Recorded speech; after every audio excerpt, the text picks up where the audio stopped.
Morena Tato, welcome to the Sustainability Committee, 16th of October, and would ask Councillor Fitzgerald to open us up with karakia. Thank you, Councillor. Tēnā koe e te tiamana. A koutou mā, kua taimai nei tēnei ata, e te whare, e mihi ana ki a koutou. Me karakia tātou, tūtawa mai i runga, tūtawa mai i raro, tūtawa mai i roto, tūtawa mai i waho. Tau ai te tū, te mauri ora, ki te katoa, haumie, huie, tāiki. Kia ora. Thank you, Councillor, and welcome all. Just joined here at the front table by Natalia Kashnarenko, the Governance Administrator, Sarah Claridge, Governance Advisor, David Murphy, our General Manager, Strategic Planning, and acknowledge the singular member of the senior leadership team who's made it through the door as well. Absolutely fantastic, and welcome to the members of the public as well. Just a bit of housekeeping before we get into the substance of the meeting. We are being recorded and live streamed on the Council's YouTube channel. Please do note the health and safety procedures around fire and emergency and around health and safety on the screen in front of you. Don't believe we have anyone online today, but if that should happen, please keep cameras on and microphones off unless addressing the meeting. And I'm sure that you're well aware now, elect members in terms of process for using the digital voting device, etc., and providing any amendments to the committee administrator. If I do fail to introduce you or anyone before speaking, please do share your name before continuing on. Turn now to apologies. I don't have any to hand. Are there any in the room? Councillor Fitzgerald. Notification early departure, please. Early departure. The Mayor. Early departure on council business as well. Thank you. Great. Thank you for both of those. Just get those up on screen.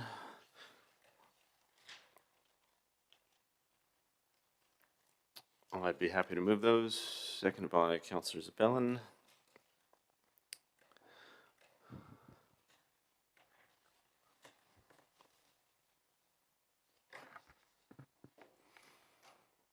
And call for a vote. Thank you.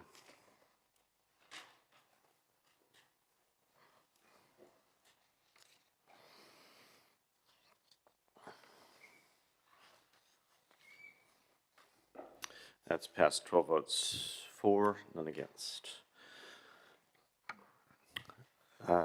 Councillor Johnson, coming to you. Sorry, just to note that it should say early departure for Councillor Fitzgerald. It's not a full apology for the meeting. Thank you for picking that up.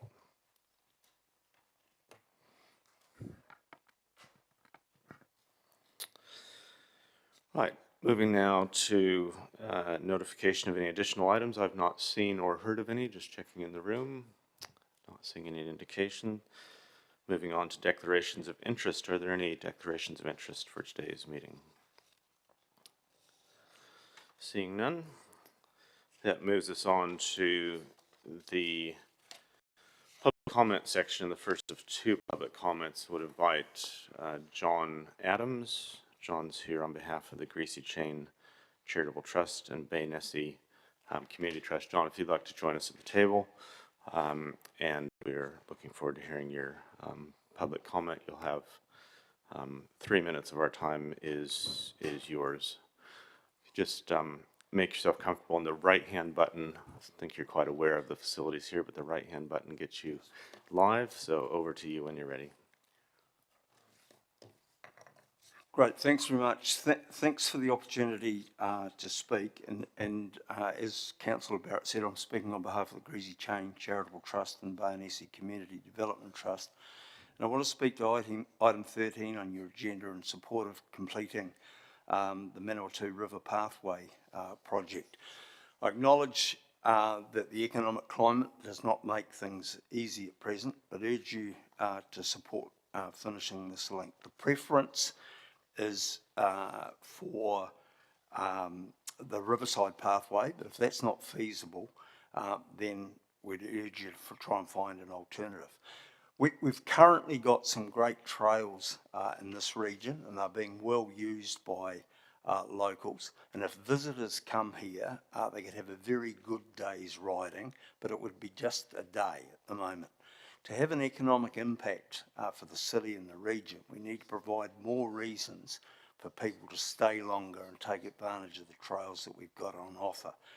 I don't think it's just a nice to have. The potential economic impact for the region is huge. And if I can quote from the Minister of Tourism just in August this year when they were speaking to funding e-bike charging stations on the on the Great Rides, and I quote, "Every year more than 1 million people enjoy the Great Rides and bring with them an estimated $1 billion to spend in the regions.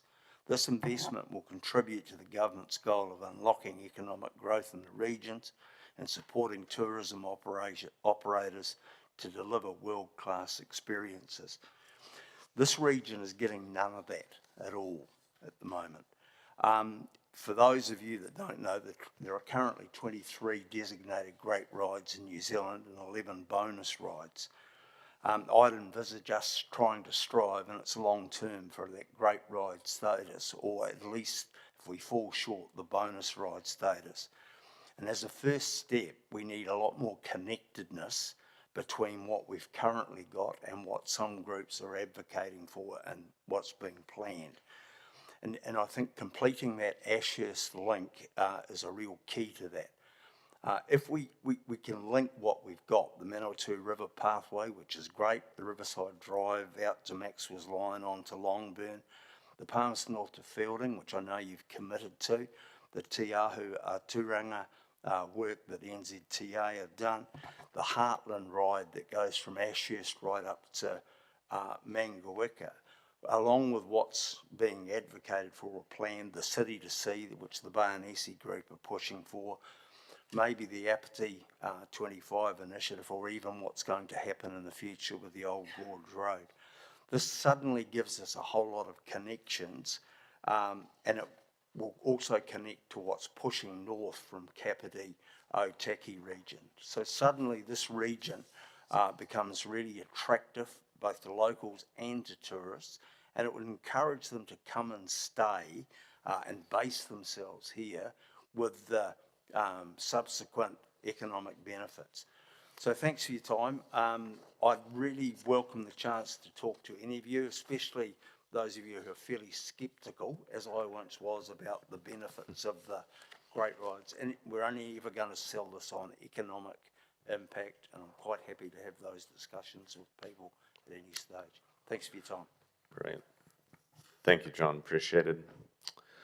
Some public comment that we have today is from Mr. Morrison, Michael Morrison. Michael, you're welcome to join us at the table. Settle in, and the right-hand button on the console will activate the microphone, and when you're ready, you have 3 minutes of our time. Thank you for your time and the ability. I'm speaking also to item 13, the Manawatu River Pathway project, in support of the pathway. I'm here mostly just to talk from our family point of view. We use the existing river pathways in Palmerston North a lot. It's a great, just for leisure. Also, it's the easiest way to commute around Palmerston North. Our children have been using it for several years from when they've grown up. Now, as they're getting older, they like to see, they want to do more. They also see we've managed to, we biked out to Ashurst once to camp at the Domain there. It was a really neat family day. Trying to encourage our children to do that again, but they, when we went the first time, we had to divert up to the state highway. They really did not like the trucks moving past at 100 kilometres an hour. So being able to have a fully off-road pathway from Palmerston North to Ashurst would be great for that. And as John said before, there's so many connecting rides after that. Going to visit the gorge, and in both east and western ends, there's great cafes, businesses. It becomes a great day out to leave from one end to go to the other, have lunch, spend a lot of time and money there. Recently, we drove down to Waikanai just to see the Coast 35 trail, and there were there were hundreds of people, both on the bike ride, on the bike path, and using the businesses at each end. So we'd much rather stay here locally and do that, put our money into local businesses. So we've been encouraged we've heard about it, and we've seen the result. Like, there's been improvement since we've had children and like more and more pathways. So we would really like to see the pathway completed all the way from Palmerston North to Ashurst. Thank you for your time. Welcome anyone, any questions if you have them later. Thank you. Thank you, Michael. We do have time for questions if there are any in the room. Not seeing any indication, so thank you, Michael. Appreciate you coming in. Colleagues, we have before us the recommendation that the Sustainability Committee receive the public comments, which I'll look to move, seconded by Councillor Zabellin, and call for a vote.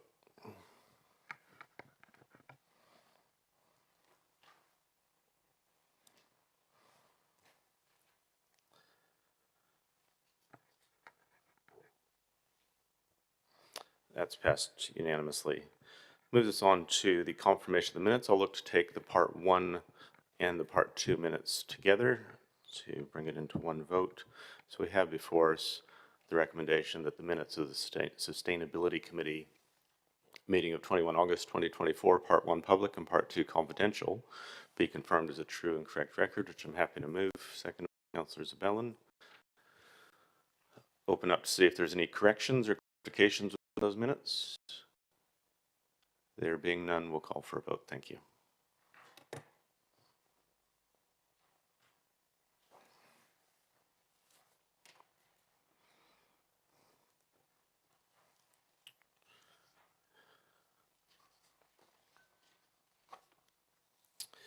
That vote is 9 in favor and 3 abstentions. That brings us into the substantive part of the agenda, and I will just note, for those of you that haven't viewed the run sheet, we'll be taking the order largely as presented on the agenda papers, but we'll look to take the Part 2 component of the shared path work before the Part 1 component of the shared path work to enable those conversations to happen up front. But other than that, we're on the running order intended, which is first up, Local Water Done Well update, and would ask Mike Monahan, Manager 3 Waters, and Julie Keene, the Transition Manager, to join us at the table to present their report. Welcome both.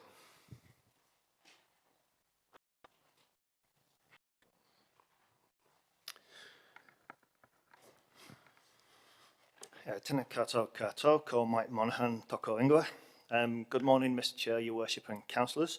We're happy to bring this update to you today on local water done well. We will take the memo as read, and the memo provides an update on work completed and underway across both PNCC work and that of the wider Manawatu Wanganui regional work. The paper sets out the next steps that we're working towards for the assessment of all the options in the paper. And importantly, it brings information into the chamber from sessions that you've all attended recently through workshops and drop-in sessions, both locally and regionally as well. You'll see from the paper that the time frame is quite challenging. We're looking to bring information back to the chamber with recommendations by December. That'll help us to take information up for consultation. So with that, we're happy to take the paper as read, as I say, and open it up for questions. Thank you. Thank you, Michael. That's appreciated. Looks like questions coming in, starting off with Councillor Johnson. Thanks, Mr Chair. Thank you for the report. I've got a lot of questions, but I'll limit myself to 3 to start with and then see what other people want to ask. The first one is about the cost to end users, as it's referred to in the paper. So in the attachments, I read that no matter what we do, it's expected that the cost to the end user will substantially increase. Can you explain why that is? I think that the simple answer is the cost of compliance and the cost of investment going forward to meet that compliance will be increasing and will be expected to increase. So when we're going to consult, on this. In terms of articulating what advantages there might be in joining together versus staying on our own, is it only the strategic advantage that we're going to put forward as being a justification for potentially joining it with other councils? Or is there any financial advantage? I think there is a financial advantage because we need to take into account the Nature Calls programme that's ahead of us as a council. I'm wondering whether I could perhaps see if the CFO's got a comment on. They have a bit more experience than me in that space. Good morning, Chris Tybury, General Manager Infrastructure. I might just jump in first. Look, we've still got to get to the point of working that all through. However, I think, and as part of the strategic advantages, that it's the scale of more together should actually have a cost advantage. So ultimately, if you think about the options we're likely to go out with is some sort of shared organisation versus going it alone with ourselves. And I think, ultimately the scale will give us some cost advantage. That would be my inkling. But we do need to do the work around our go it alone option, and as part of that, we'll need to make some assessments about what we think those costs will be relative to the other options. Okay, so will we have that information by the time that we have to make a decision in the chamber on what we're consulting on? Yes, we should. Yep. So So I guess where we are at the moment is, the purpose of this paper, as Mike said, was to put formally on the table all the information that's been around at the moment.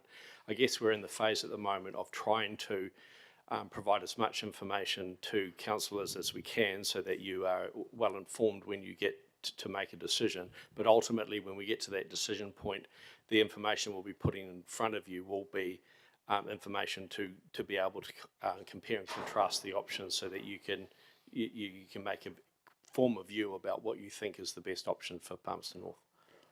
Okay, but will all the legislation have been passed by December?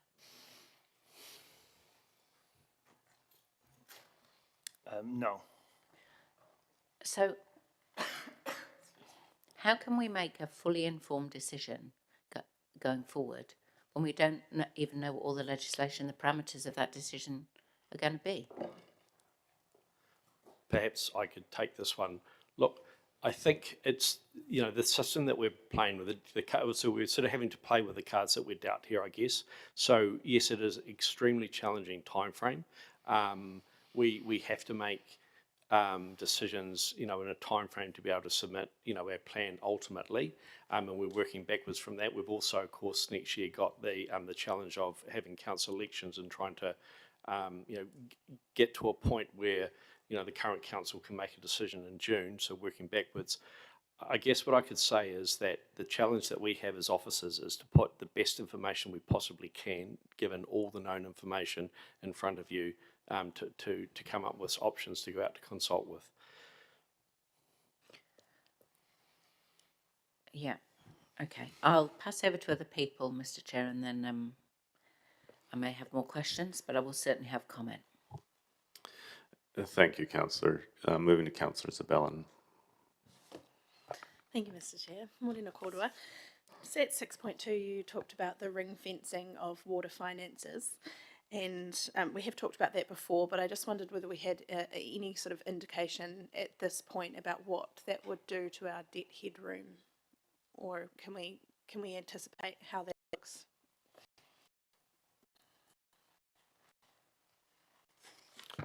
Get our Chief Financial Officer online here. Through Mr. Chair, I'll attempt to answer the question. In terms of the ring fencing principle of Three Waters, what they're suggesting there is that revenue raised for that space must stay within those activities, and largely, if you think of the areas that you have targeted rates for, which is water and wastewater currently, that's the premise of targeted rating. However, in terms of ring fencing for debt, if you go to a water services entity, that water services entity would be set up to deliver those services, and the revenue raised in that space could be borrowed. If it's a water services CCO, could be borrowed 5 times. So you'll be aware that LGFA are promoting a borrowing headroom of 500%. Compared to council's in-house maximum of 280%. We have to do a little bit of work just to see what the actual difference in headroom is, because of course council borrows not by activity but as a council, and so all of the revenue of council contributes to that 280% headroom. But there will be a difference between being able to borrow 280% the council level and 500% at a Three Waters level. Thank you. Just to clarify, was 280% the LGFA cap, and our in-house cap is 250%? Yes, yeah. So I'm going based on covenant. Okay, great. Thank you. And then my other question was just about off ramps, in terms of we have a fairly short window to make a decision about what we're going to do by December, and our next off ramp, I'm looking at the Gantt chart, is not till June next year. Is that right? That's correct, councillor. So in December, we're going to come to you with a recommendation in terms of what we would recommend to take out to consultation. I guess ultimately, if there is not an agreement at that point, that is another conversation to be had. Essentially, the off-ramp opportunity comes in of next year. We are looking to adopt the service delivery plan, whatever model was chosen. Right. That's much, Mr. Chair. Thank you. Moving to Councillor Naylor. Thank you. My main questions, the first one is on page 42 in terms of the financial sustainability, under 4.23, where financial sustainability is defined in the Act as revenue being sufficient to invest in delivering the water services. Is there anything in the Act that looks at affordability for ratepayers in terms of the model going forward? Really good question, councillor. In short, the answer is no. But when considering options from your point of view, affordability is one of the most crucial things. Yep. So from our point of view, as far as the project is concerned, it's a high priority for us to consider.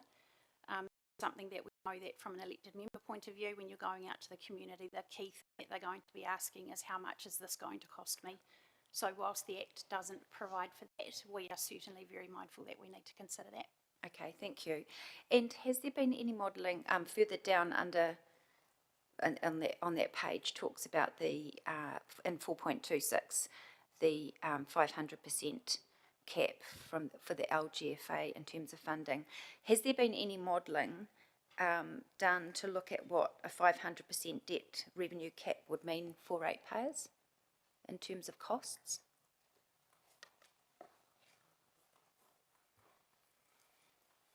It looks like that's going to the Chief Financial Officer as well.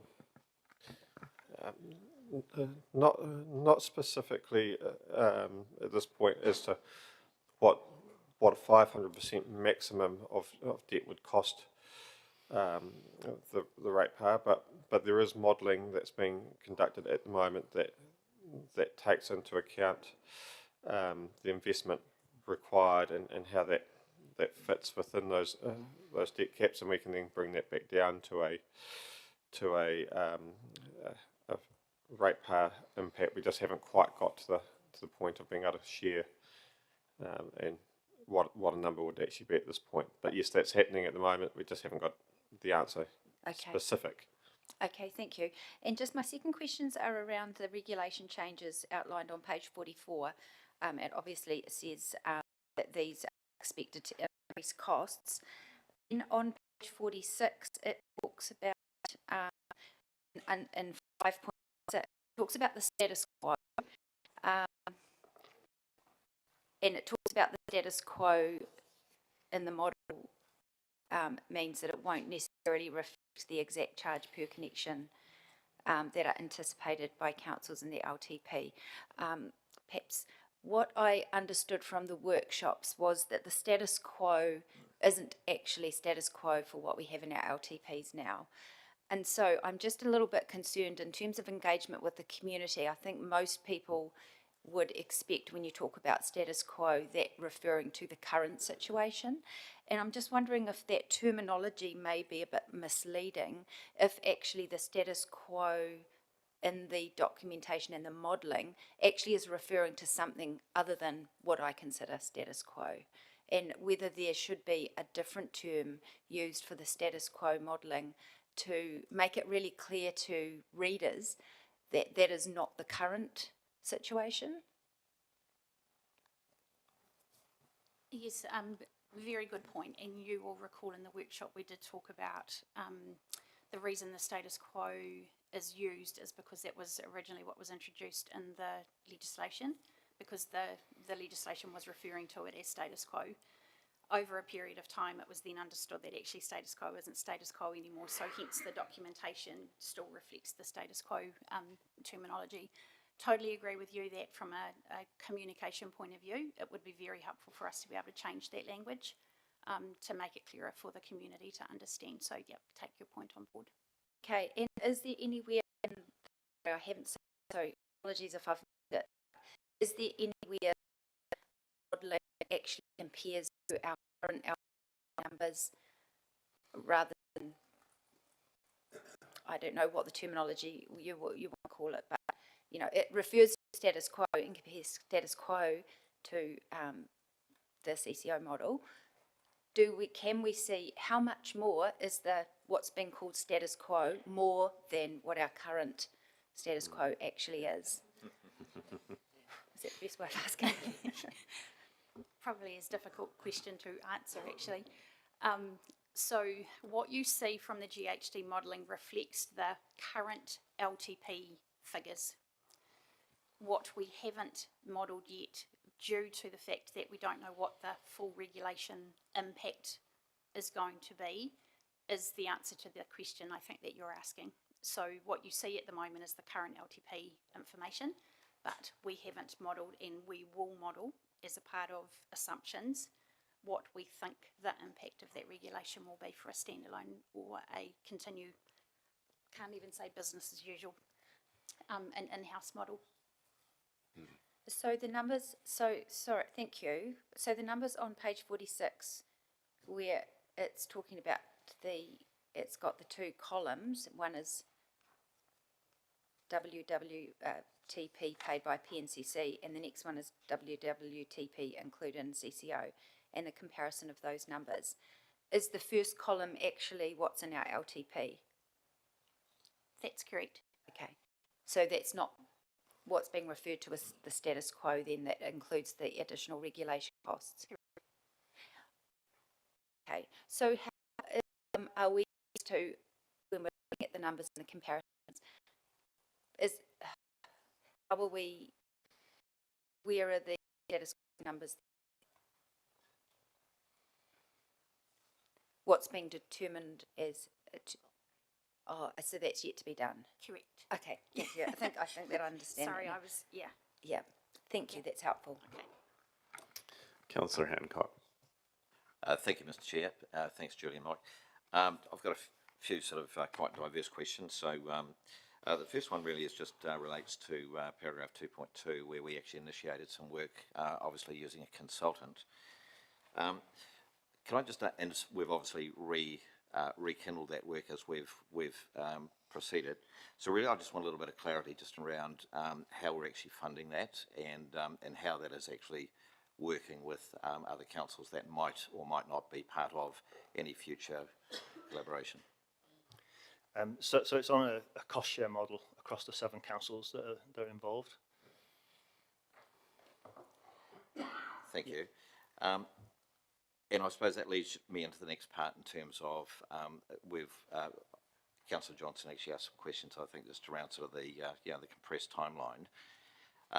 Do we have enough capacity to be able to, across the 7 TLAs, to actually deal with the issues that are in front of us at the moment?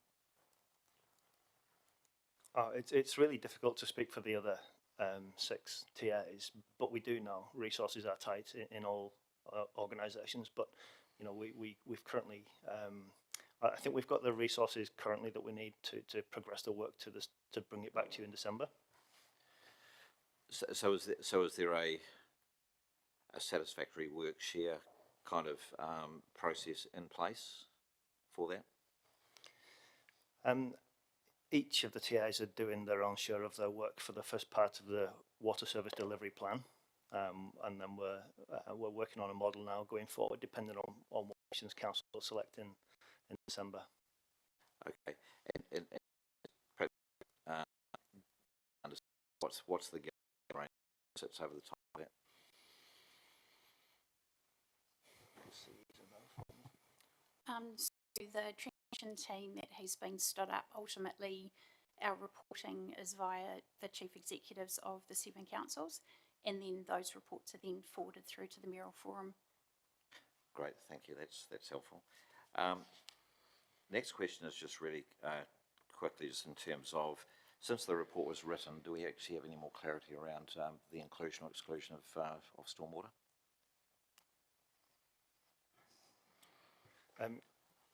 Council will no doubt recall, I think last week or the week before, we had a workshop to gather your thoughts on the inclusion or exclusion of stormwater, and we took away your thoughts from that workshop to start working that into our programme. So no further progress on that across the 7 TLAs? Not across the 7 TAs. Okay, thank you. And just lastly, just in terms of elected members' involvement of the process, just for clarity, so our involvement in the process at this point has been some workshops, receiving today's paper. We'll be involved with the hearings following consultation, and be involved with the June decision to adopt or reject the proposal. So is that a fair summary of elected members' involvement of the process? That's a first summary of the involvement to date. We do have more workshops planned going forward and drop-in sessions, but we'd be very open if councillors wanted to suggest more opportunities to meet and discuss. We'd be very open to that. Yeah. Okay. Thank you. Thank you, Chair. Thank you. If I could just clarify around that answer, Michael, my understanding was there is a meeting in December where we'd be approving or not an option to consult on? That's correct. Great, thank you. We'll finish the first round of questions here, moving to the Mayor. Thanks, Mr. Chair. Thanks, Julie. Thanks, Mike. A couple of questions. So just touching on what some other colleagues have asked. Around the revenue of any new entity, it would be a mix of obviously the targeted water rates, some metered water revenue, i.e. commercial properties, industrial, some rural residential, and trade waste fees. Is there anything else that would go into that? I think there may be an element of development contributions also. Right. Okay. And just following on from some questions around debt. So my understanding is we have roughly $290 million worth of assets, and currently our water's debt on that, and it was hard, you explained it was hard to actually truly identify the exact number, but it's around 50-60 million. Is that right? I don't have the figure in front of me, Your Worship, but that's about where we think it is. Okay. And will that debt, will that debt go across to any new water entity? Is that what imagined? Yes. Okay. And to sort of tease out Councillor Naylor's question about affordability to residents, is there not meant to be an economic regulator somewhere that like there's a water regulator showing the standards that we must meet? Is there not an economic regulator coming down to say, you shall not charge any more than this? Yeah, you're correct. The economic regulator will ultimately be able to set standards around what is acceptable for the community. Right, okay, okay. And, no, I'll leave it at that, thank you. Mr. Mayor, moving through Councillor Dennison. Thank you, Chair. In regards to the questions around the 7 TAs, is there a scope that's still working parallel with variations to that with other councils that might sit outside that we might work with? And can you explain how that might work in progress? I think the main piece of work is with the 7 TAs, but I believe a conversation with subsets of those 7 and possibly looking a little bit further afield as well, maybe a bit further south to Kapiti, may be a conversation that started also. Okay, and how will that work parallel with, for example, the Kapiti district? How will that be presented or progressed? In terms of timing, Councillor, we're anticipating a report back from a consultant who had been engaged to do this body work for councils within the next week to 10 days. So we would look at that and do the comparison between what that tells us with the other regional modelling and the sub-regional pieces that we're doing at the moment. So we certainly recognise that it may not be a apples with apples comparison, and so we may have to work through the understanding of how we're going to assess that as well at that stage. Okay, thank you. In regards to the Mayoral Forum being the what appears to be the direction steering body to give the feedback through, can I understand the delegation that the Mayoral Forum has, and just wanting to understand that there's no weaknesses when we come to actually making bigger decisions with potential new information and the speed this is moving. The terms of reference or the delegation that the Mayoral Forum actually has to represent the views of our council? I think it's noted in the report that the Mayoral Forum is essentially established for the purposes of understanding key strategic issues that are facing the region. And so I guess and I wasn't involved in it at the time, so the Mayor may have a comment on this.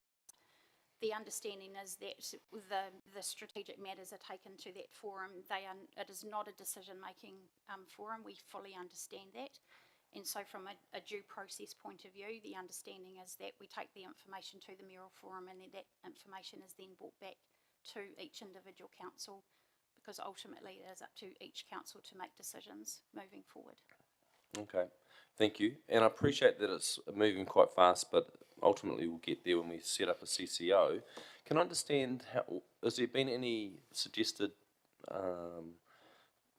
shape to what the governance, or who will sit on those governance boards, or who will represent those bodies? Has there been any discussions, and can you update us on where that's at?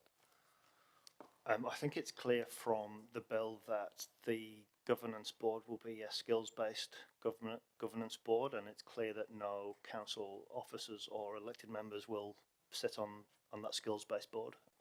Okay, and who will ultimately appoint those and rotate those directors? That would be the shareholding councils of the CCO.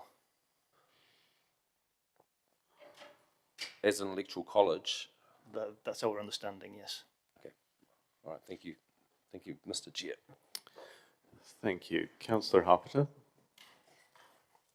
Thanks, Mr. Chair. I just want to follow up on Councillor Johnson's line of questioning in terms of the bill, and really understanding where our advocacy or knowledge is in Wellington in terms of that is, and I don't know who I'm addressing the question to, so I'm just looking blankly somewhere because I don't know who I'm talking to at the moment, whether I'm talking to this way or I'm talking this way, because I just wondered where are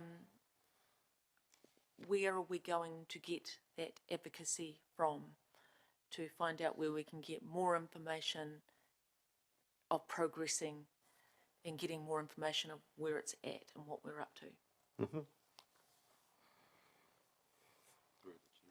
Through I'm just talking through the chair at the moment. Can I just look at the ceiling too and respond? Really good question. So I guess from the transition team's point of view, we are talking a lot with the Department of Internal Affairs to give us, I guess, ultimately some indication, some steer towards what we think it might look like. We are very reliant on open lines of communication to give us the steer. They are very, very mindful the challenge that is in front of you as elected members to make a decision, and having the information you need is very challenging. So I guess from our team's point of view, that's our advocacy piece that we are trying to do so that we can bring that back to the table. That's probably all I have. So of the regulation changes on 4.42, are any of those impossible to change in this current environment going forward, if the bill goes through?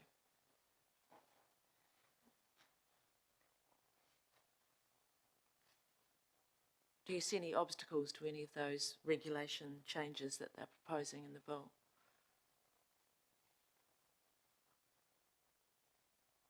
I guess the one key thing for us would be around what the discharge decisions might be, thinking about that from a nature cause point of view. Yeah, and we won't have any more information to bring back to the table on that until mid 2025. That's when the national regulator are indicating that they may start to go out for consultation on those regulation changes. So we can't really add any more to that yet.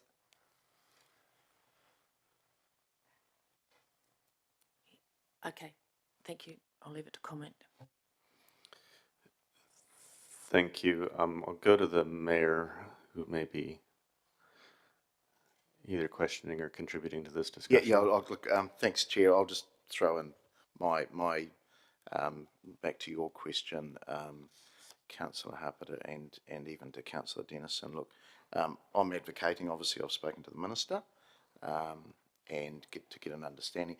It's moving at some pace, fast in my opinion, but we don't have any influence on that.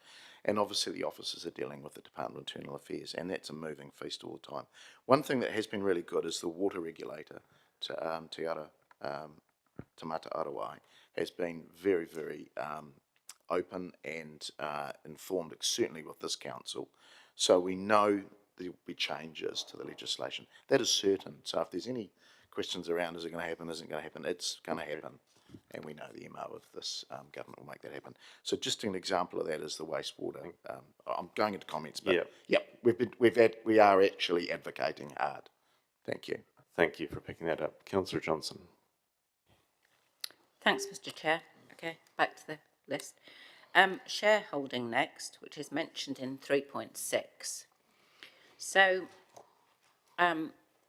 I understood from the regional meeting that we had that what was proposed was an equal shareholding between each of the TAs. Is that correct? Not strictly. The shareholding that I understand is proportional shareholding. It's representation on the college board to elect the technical board would be is being proposed as being equal representation, but the shareholding will still be proportionate to the council's, either whether it's connections or revenue or debt. Yes. So what will it be proportional to then? I don't think we've got to that decision yet. That's one of that's still part of the work that we're doing. Okay. So what's proposed is that each council will have one person to elect to the electoral college, irrespective of the value of the assets that they're bringing to the CCO or the population of their district. That's what's been proposed. And who has proposed that? Is that the mayoral forum that's proposed that? when you say that's what's being proposed, where has that come from? It was a part of the GHD modelling work that was done to consider what could the shareholding options look like. And so as a project team, we have presented those options for further discussion, but as Mike has said, it hasn't been finalised at this stage. So what other options have you looked into? Equity base, the connections and the population. There are a number, I think, that are still to be worked through, but essentially those are the top three that have been discussed at this stage. And when will we know what the proposal is? December? June?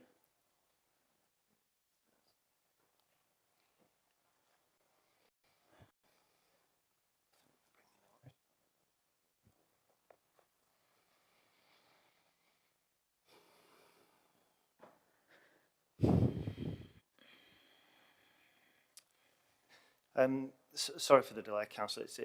As you can tell, it's quite a complex situation, and the more conversations we can have with councillors to get a combined opinion of what your thoughts are, that we can take back to that table to carry on the discussion. Okay, let's move on to the next question. Are our residents looking at having water meters imposed as a result of this CCO proposal?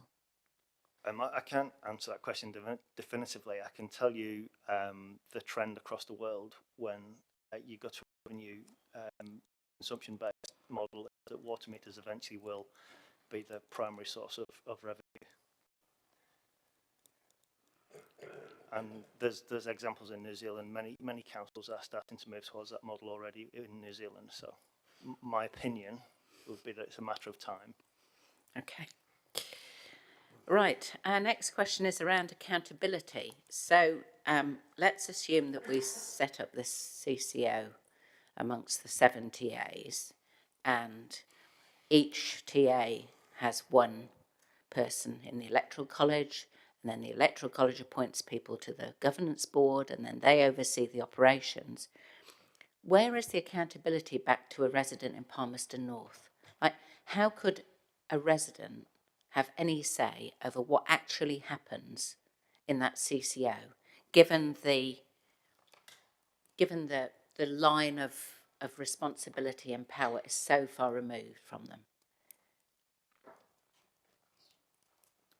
I guess the simple answer is via the statement of expectation.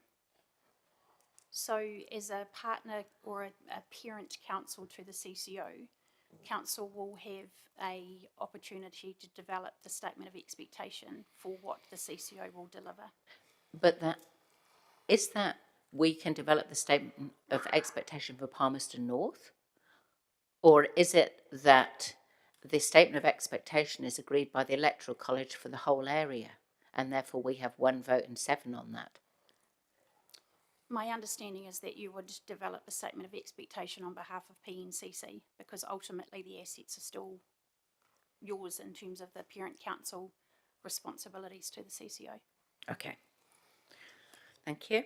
And then lastly for now, what is, and there was some comment on this in the paper, but it wasn't clear because it was quite vague, I felt, is how will iwi have a say on this? Because what I read in the paper was, well, it will be down to iwi to decide what their representation is, but can you give any more detail on that, about how iwi will be involved and have a say in actual practical terms? I think that is that's an emerging conversation with iwi at the moment. There's a hui that has been arranged with iwi representation from across the 7 councils, and they'll be starting that conversation. I don't think I've got anything else at this stage I can add to that, other than that it's an emerging conversation. Okay, but sorry, Mr. Chair. I will save all of my frustration for the comments. Thank you. Thank you. Before moving to Councillor Naylor and getting into my own list of questions, just one follow-up there. Julie, you indicated that City Council would be setting a statement of expectation for within the city. So that were multiplied times 7. And if there were tensions or incompatibilities between those 7 statements of expectation, how would those tensions and incompatibilities be resolved? Really good question, councillor. In fact, a very fresh conversation that I had with an officer yesterday, taking some learnings from the establishment of CEDA, and you'll all be very familiar with that in terms of, I think it was referred to as a memorandum of understanding in terms of how you would function, what are your value propositions, making sure that from a relationship point of view that there was some kind of understanding or a document that would reflect how you could negotiate that journey. Again, an emerging conversation to use Mike's terminology, but I think that could be something that we would put to use if a multi-CCO was to be stood up. Thank you. Councillor Naylor. Sorry, Councillor Naylor. Thank you, Mr. Chair. Just one further question following on from Mayor Smith's comment or question around he mentioned an economic regulator which will set standards for the community in terms of affordability. I can't seem to find where that's referred to in our paperwork, but where would we find more information about that? Or is it included in our paperwork somewhere? Yes, you can find the information about the economic regulator in your document library that we've set up in the SharePoint folder. If there is anything in there that you want more detail on, please just let me know. Okay. Is there anything in today's paper that refers to that? So how does the economic regulator set standards in terms of affordability for our community? One of the metrics I understand is that they're using the household income, the average household income, and so we've introduced that into our affordability conversation too from our modelling moving forward to assess what we believe to be affordable, using that as the option as well. And is that in our papers here? No, that's not. It will be something else that will come in the December piece. I'll look forward to seeing that. Thank you. Deputy Mayor. Kia ora, Mr. Chair. O tira tēnā tātou. Thank you, Mike and Julie. Following up on what Councillor Johnson had talked about with regards to iwi, how have we engaged with iwi hapu stakeholders on this kaupapa?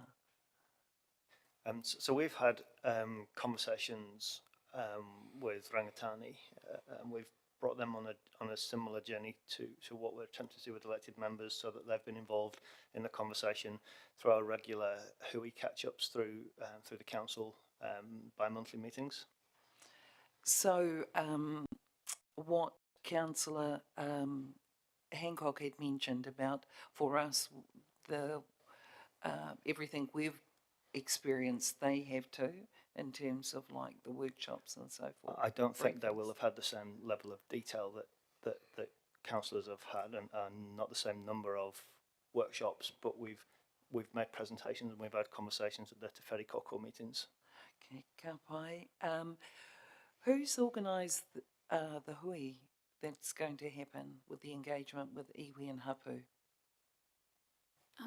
The same approach has been taken with the iwi hapu engagement as it has with elected members. So collectively, as the 7 councils, we've developed up a invitation, but each council is responsible for inviting their own iwi and hapu representatives to that hui.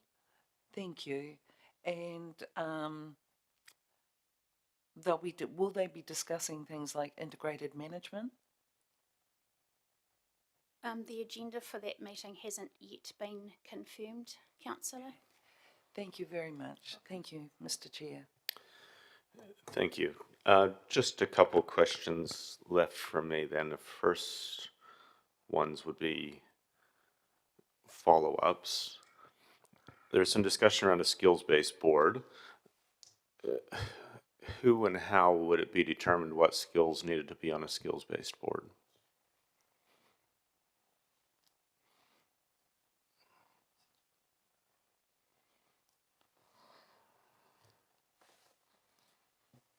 maybe I can jump in. So look, I don't think there's not clear direction about exactly what that means.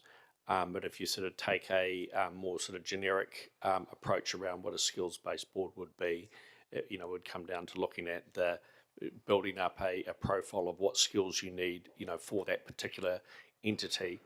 I think in relation to this, and the way I envisage it turning out is that, so you form an electoral college to appoint board members, and I would imagine that it would be part of that process that forum would also confirm what skills it wants on its board. So it's not clear to me exactly how much flexibility there will be, to come up with that. So. But I'd imagine there will be some ability to say, well, this is the sort of mix that we think we need to adequately manage that organisation. Thank you. The other follow-up was just around the apparent or potential disjunct between the shareholding arrangement and the electoral college arrangement, and whether we'll be getting any advice back on how we might reconcile that into a uniform arrangement, and what the timing would be of that. Councillor, it's part of the work package that we are undertaking at the moment, so I would envisage probably within the next 2 to 3 weeks we would have a little bit more of a clearer picture from a project team point of view. Thanks, and that would be feeding into a December decision or not on a recommendation? That's correct. And is the expectation that that would have some optionality within it, or will it be kind of a take it or leave it kind of scenario at that stage? Really good question. I think from our point of view, we are still working our way through. There are going to be multiple options that we want to bring to the table. So from an optionality point of view, I think we would present more as opposed to less for elected members to make decisions on. I think something that, sorry if I can just jump in, something we need to keep in mind. Obviously, if we, let's imagine, the option we're looking at is 7 or 8 councils all in one organisation. We can't all have 7 different or 8 different opinions about how the makeup of the electoral college will be. Obviously, we'll need to look at how we convalesce around one option. So while we can, I think, go through, well, here's the pros and cons of the different models, as Julie and Mike have outlined, but ultimately we'll have to settle on one option, which will be, this is the option that collectively, if you want to be part of this, coalition of 7, then, you'll have to agree to. Thank you. 2 remaining questions before going back to Councillor Dennison. I guess the first is that this really looks like 2 quite big moves. So we currently have everything in-house, and we're masters of our own destiny, for better or worse. So the first big move that I can see is going from in-house to CCO. And the second big move is not being masters of our own destiny, but being one of 7 potentially masters of that destiny. I'm just wondering about, is there a necessity to make both of those moves at the same time? Is there a potential to sequence that so that we could potentially set up and stabilize a CCO that we had complete control over before moving into the much more challenging depths of multi-council CCOs? Thank you, Councillor. That is actually quite a complex sort of question to answer, and I guess the stage, it's about being able to demonstrate financial sustainability in the first instance. So, if council wish to, one of their options to remain as an in-house service provider, we'd have to ring fence those water services, stick within the LGFA borrowing cap of 280, and still be able to demonstrate financial sustainability by 2028. So that'd be the first hurdle to get over. And I guess then the second point would be whether you could establish a single council CCO, and then you'd have similar questions to answer around modelling the financial sustainability. So we could look at all that and bring some of those options back to you, but that would be the staging.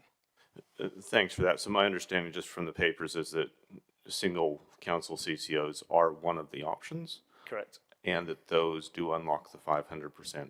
Correct. Great, thank you. My other one was just around additional protections against privatization. We've heard that there are going to be some legislative protections there. What other types of protection are available against privatization, and when will we get some visibility around that?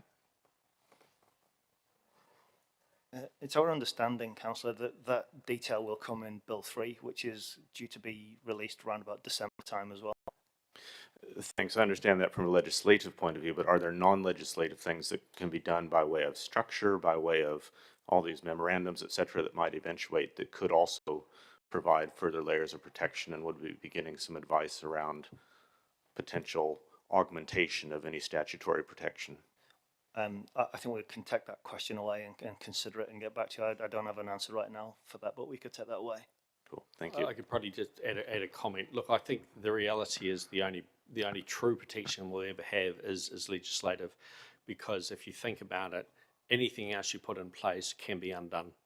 I mean, even the legislative protection, can be undone. It's only got certain entrenchment ability through Parliament anyway. So I think anything else that we do, it's just could be undone by the stroke of a pen. So my suggestion will be there'll be nothing effective. We can certainly have a look, because I might be overlooking something, but that would be my view.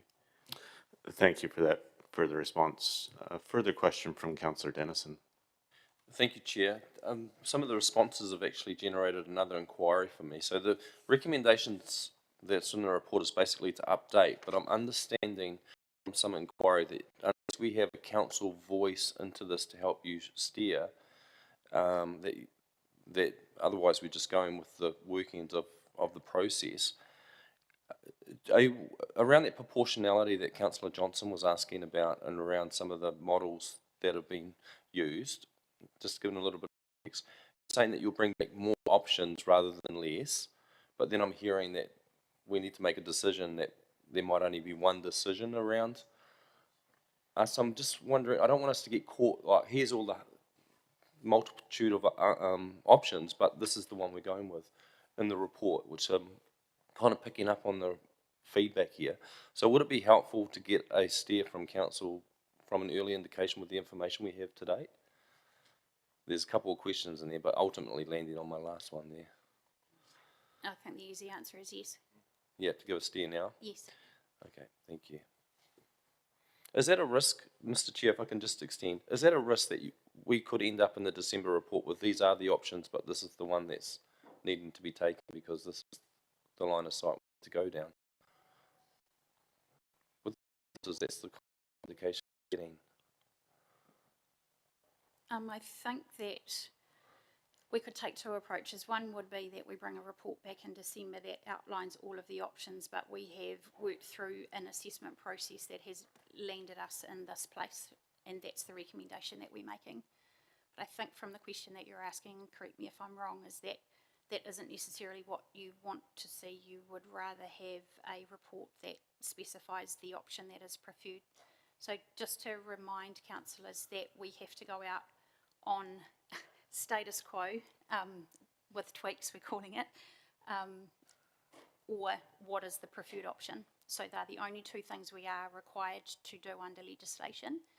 So if elected members are proposing that we come back with a shorter version of the report for recommendations, we'll take your guidance on that. Okay, thank you. Thank you, Chair. And that appears to be the questions. Thank you, Mike. Thank you, Julie, and to the senior team for contributions there.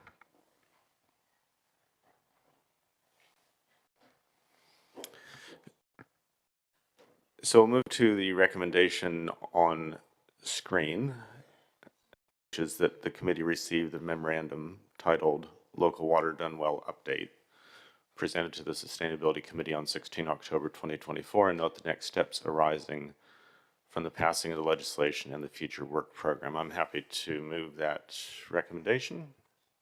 To Councillor Zabellin for a second, thank you. And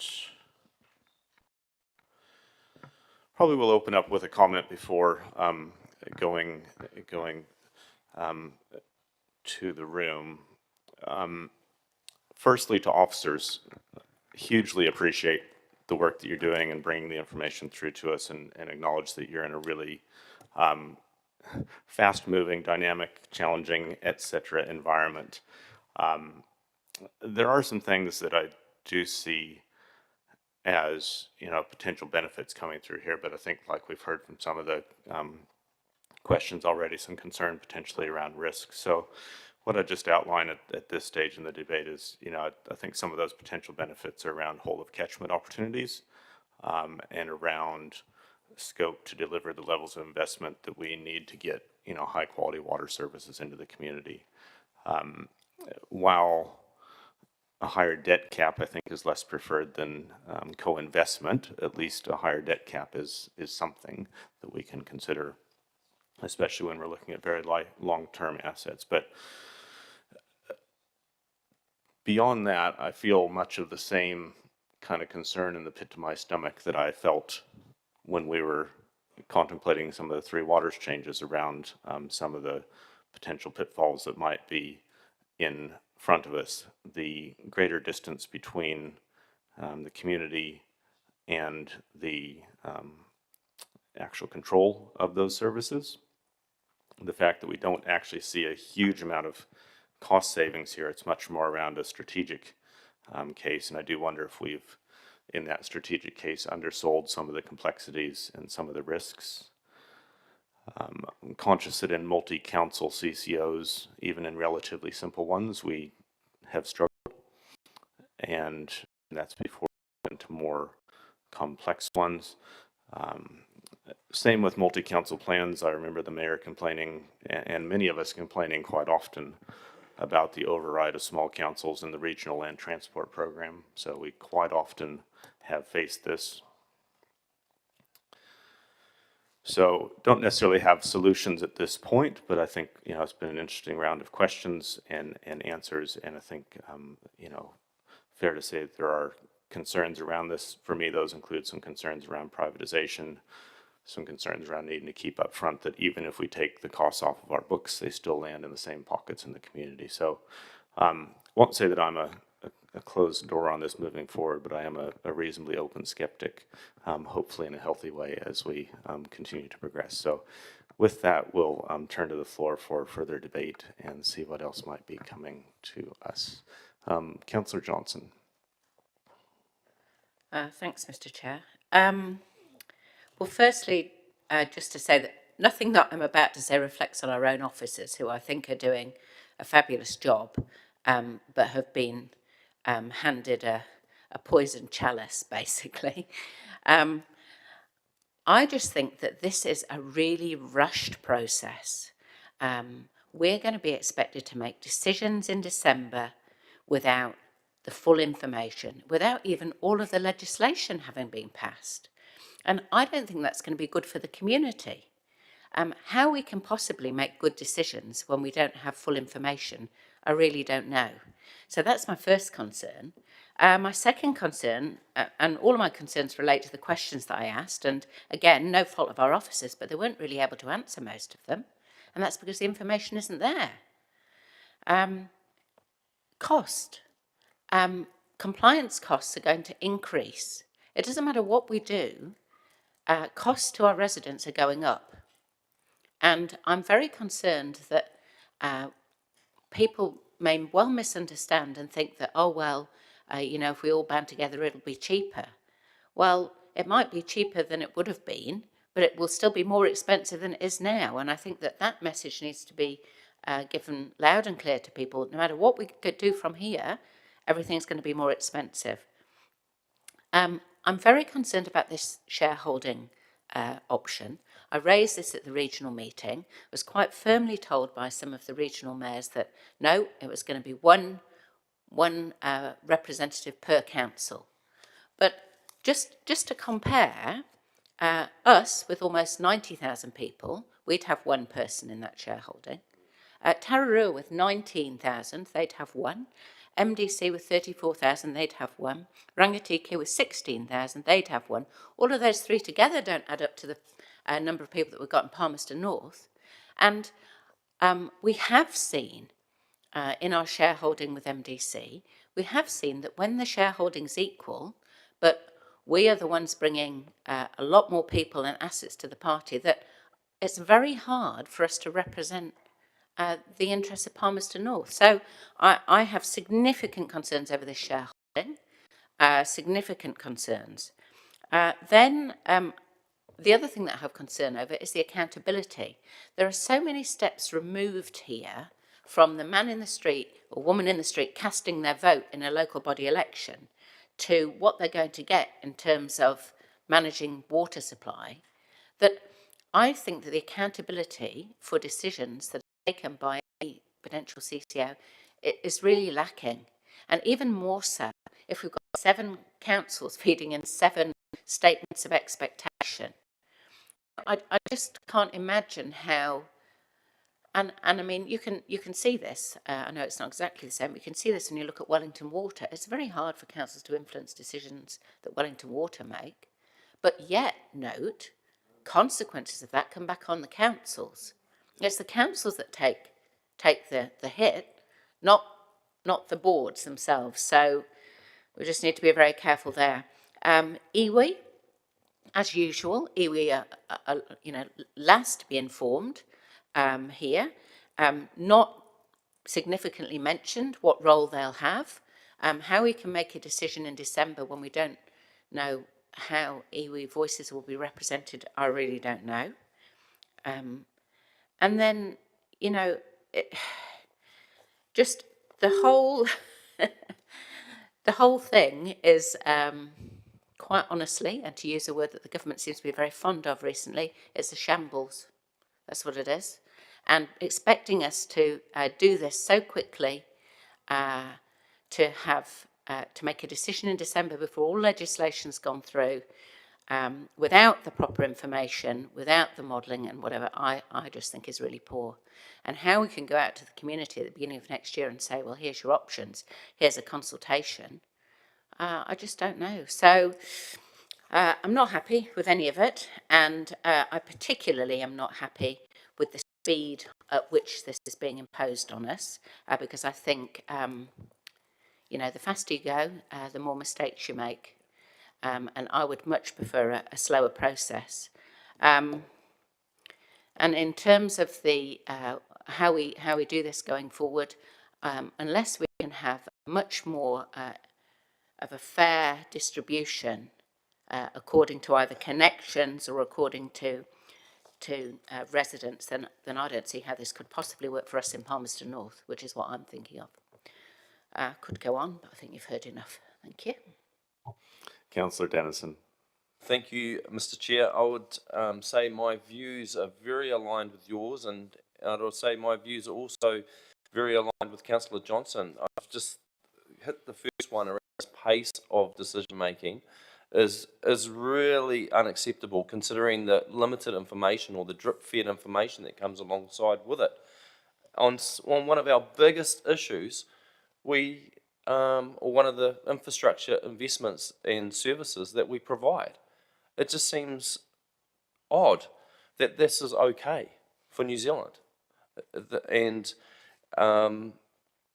so I make that first point.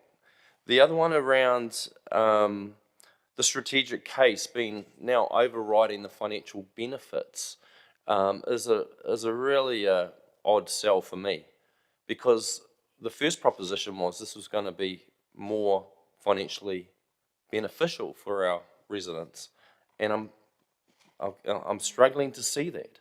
I'm really struggling to see that. So that's the pace and the limited information that's coming through. Then I go down to the scope. We seem like we're channeling our focus around our other neighbouring TAs in the Horizon area, and yet there seems to be some very reasonable propositions around variations to that, and Kapiti Coast District Council seems to be one that we should be working with and being more transparent about that exploration. And I'd rather be upfront and transparent that we should be still looking for the beneficial outcome for our own residents, and not being the prop, I guess, for some of our more unfortunate neighbours in our Horizons TAs. And so we want to be fair and honest around the position I've taken and their view around the scope. That proportionality is a massive one. I think Councillor Johnson outlining those numbers of the population in those other districts is a very, very clear rationale why I've got concerns around what's being proposed for our city. And equity based or connections with all the population, any one of all of those would be more valuable. So if you want an early indication from a city's viewpoint, I think we should be indicating that now. Because it seemed to me, and hence my last questions, was that unless we give an indication now, we could be lumped with the one and only option that's been stared down, that excludes those other considerations, which puts us in a very weak position when we come to make a decision later in the year around what goes where and how we do it. And I don't want to be left in that situation, because for me that seems like the tail's wagging the dog. And actually now, to make a prudent decision, we need to keep our eyes on our own residents and our own infrastructure and where this gets thrown into, not to put us in a unfortunately strategic weak position for the future operation and governance of them. So therefore, I'm just speaking a little bit of process there, that caution that comes into play. And Councillor Barrett, your concern around, do we throw them all together on one CCO, or should we explore just doing this in a two-step model, or even just to create our own CCO, actually does have some appeal right now. That will give us the benefit of what the government are looking to do, but also give us a chance to kind of work a few things more out and put timelines back in our court. And see who's runs well and see who's left behind, and actually reassess once we get to that point. I don't personally see the need to kind of be throwing it all together and kind of put it in a pot and go, oh, abracadabra, wow, what a mess.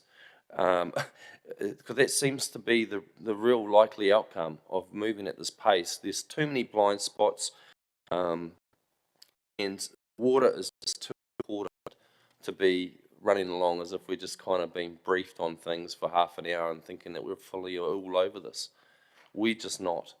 And if I'm thinking that for our city, which I know you're all very diligent and very conscientious and with your decision makings and thought processes around that, and with respect, I'm not going to put the same confidence in my council, the other district councillors that meet less frequently and kind of have less issues to grapple with, and their budgets have kind of got less zeros in them, actually, in all honesty. And so that there gives some perspective that I'm wanting to bring to this decision today. And before we kind of close out in the vote, I'd love to hear some more speakers, but I'm really wanting to give some steer around some of those concerns and these recommendations, and just receiving the report. Thank you, Chair. Thank you, Councillor, and that's noted. I think we would have opportunity to look at additional recommendations here. Moving to the Mayor. Thanks, Mr. Chair, and thanks to the previous speakers. Look, I too do thank the officers. I know probably more than most what they're going through at the moment, and if I could just comment that this being I agree that the whole process is rushed, but it isn't officers, it isn't our region doing this. This is being mandated to us by legislation, so I don't think we've got a lot of choice in that, people, and I think we just have to unfortunately suck that up. But can we, rather than being just totally oppositional, can we influence it? And that's where I think I'm going to ask you to have somewhat of a slightly open mind to seeing what we can influence. I do agree with Councillor Dennison, there is some stuff, and this is my personal view, I think there's some options on the table, and perhaps it would be interested to know what councillors, to understand councillors' views on them. There's obviously the status quo, or the enhanced status quo, whatever you want to term it, where we're in our own CCO, water CCO. So that's one option. There's the full regional model, and I'm hearing less appeal about that around the table, and my own personal view is probably as well. Or there's just being open to some form of sub-regional model, which may be 2, maybe 3, it may be, I don't know. Just, I think there is perhaps a like-minded option there as well. Couple of other points. Advocacy and what has been happening. Look, please be assured, as the Mayor, there's no secret meetings going on in terms of making decisions and doing things. I know as much as you do, in the sense, and I've passed on information to you regularly. I'm not sure if that information gets passed on to all your other colleagues around the district, but I've made sure that anything I give to you. Sometimes it can seem like a little bit of an overload, but it's important that you get it all in there. There are some good things around this, around the water regulator, and what will go from 280 bespoke wastewater consents down to 12 conditions that you must meet as a national standard. That will actually really, really help our case, and and also the freshwater conversation around the extra barriers and around aquifers and bores that were put in place. Hopefully they do get dropped, and the word is that probably will happen. That's 60 million back to us if that happens. So that's just an example. The wastewater plant could have a 2 in front of it instead of a 4. So there's some real benefits there once we know what those legislative conditions and regulations are. So please keep an open mind on that. 2, around the example on page 18, around the illustrative example, to be fair to the officers, the shareholding council, where there has been questions asked, and what's going to be on equity population connections, on a full regional model, everywhere you looked, PNCC was at least 40%. So, you know, we are the bigger player in things, and I can understand people's angst at not only having one seat at the table. We have some similar models like that at a regional level, certainly around transport, and we've been outvoted before. So I'd have to say by some people that have got 16,000 people in their district, and held the ring road and the Tutanganui hub at Ransom. So I get why people feel that. But can I just say the shareholding council, it's actually the Water Organisational Board, which is skill-based, that will be the entity that pushes forward the work in our water space. The shareholding council and how iwi fits into that is important. Iwi are meeting, and it's been hard to get everybody, including Hapu and Debbie and Rolly will understand this as well, that every area is different, and you can't just assume we know who the contacts and the people that should be at the table are. So the mayors have put out an encompassing all invited to the stadium in 2 weeks' time, and that's when that hui will take place. And how iwi leaders feed in, they've got to decide that. You know, we can't determine that. But there'll be I'm sure there's going to be a way that they can feed into the process and feed in genuinely and authentically as well. So, councillors, I think we do probably need to have an option or a couple of options on the table, because we can waste a lot of consultants' money and a lot of time, and I'm hearing that some of you are getting a little bit fed up. So I'll be up for a conversation on that. There's an extra recommendation or 2 that went so at that, but do also do have some form of open mind about how we're going to go forward. Thank you. Thank you, Mr. Mayor. And to that point, I did just draft out a potential recommendation. Haven't sought a seconder yet, but maybe if we bring that to screen so that people can have a view of.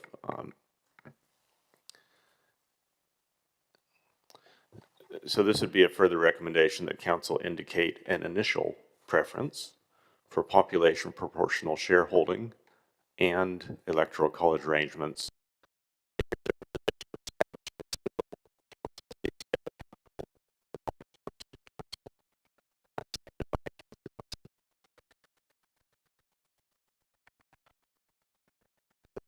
needs at this stage much further explanation, happy to carry on the debate with Councillor Hancock.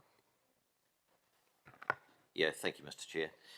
I guess probably the point has already been made, but I really just want to, draw a line under, the timeline, and where we're expected to have a water services delivery plan in place by June next year, and actually in February go out for consultation. I would have to say that I'm in a state of high anxiety in terms of of this particular process that we're going through, and the compression in terms of the timeline, I think, is absolutely counter to all good decision making that we should be actually using. I have so much anxiety around the complexities of the governance arrangement, and I'm very, very pleased to see the second recommendation go up there as well. I have deep concerns about the affordability of this to our community, and also the underwriting of any debt that subsequently actually comes out of whatever the arrangement is that we come to. The other matter, I think, which is really counter to this whole process, is the fact that we've actually got an incomplete legislative framework sitting around this, and of course it's been pointed out that privatisation, or the preventative steps that we can actually put in place to stop privatisation, that won't even be known before we go to consultation. So it really is a dog's breakfast, to be frank. Stormwater, is it in, is it out? Across a number of TLAs, how do we actually get some consensus in terms of what it is that we actually want to do around stormwater? And at the end of the day, I don't really see a huge amount of funding support from central government, and whatever we come up with, whether it's whether we a single CCO model or a joint CCO model, whatever happens, there is actually no funding support from central government, and we're actually dealing with some very, very wobbly infrastructure right across New Zealand. So to be absolutely fair, I take my hat off to Mike and everybody else that's working on this particular project. Boy, I tell you what, this is, you're down in the mire. This is a really, really difficult task to actually try and pull this all together and actually try and make sense of it, so that elected members at some point in the future can actually make a decision about it all. I just feel very, very let down by the whole process, and I think that our community deserves a lot better. Thank you. Thank you, Mr. Chair. Thank you. Moving to Councillor Naylor. Thank you, Mr. Chair. I have very similar views to those that have already been expressed, so I don't want to repeat those. But, in terms of the financial case as being marginal, I would suggest it's almost non-existent. In terms of the strategic case, I think there's so much uncertainty about whether it's even feasible or whether that will serve the interests of our community. So I am interested in perhaps seeking some more specific feedback for the December report. At the moment, I'm a little bit uncertain about whether now it's too premature to indicate an initial preference. If I'm understanding the second recommendation, Mr. Chair, accurately, is the initial preference for population proportional shareholding, is that related to a CCO of 7 councils? Thanks for the question. It would be a CCO of 2 or more councils. 2 or more. Because we've got every option in front of us from 1 to 7 to... Okay, so personally, I feel that the information that we have to this point, it is too premature for me to feel ready to support an initial preference for what's in front of us. What I had drafted up that Councillor Dennison was happy to second was that options presented in December for consideration include the benefits and risks of a single water CCO for Palmerston North. Whilst I am absolutely interested in understanding better what population proportional shareholding looks like, indicating a preference for that over and above, and having a reserve position of establishing a single CCO, a council CCO. At the moment, I think we're choosing one over another without having enough information to know that the benefits and risks suggest that that's a good way forward. So whilst I understand the thinking of the second recommendation, my preference would be to hold off on indicating our preference till we've got as much information as possible. So, Mr. Chair, I'm not sure what your thoughts are, but I would still be quite interested in moving this recommendation as outlined, that the options presented include the benefits and risks of a single water CCO, and then once we've got all that information, then indicating what our preference is as a council. Thanks. So just to clarify with you, Councillor, your view is that that's an alternate recommendation to rather than a complementary recommendation to 2? Yes, I do think it is, and for me it's Okay. about timing. The recommendation that's in front of us should be considered in December when we've got fuller information about all the options, in my view. Yep. So I would indicate that that's an alternate. Great. Thank you for giving us a heads up around that. Councillor Isabella. Thank you, Mr. Chair. I think I have to agree that we've got some very unfortunate timing with all of this, because we have to consider the long-term future of water services delivery to the community in the context of this looming matter of how we fund nature calls.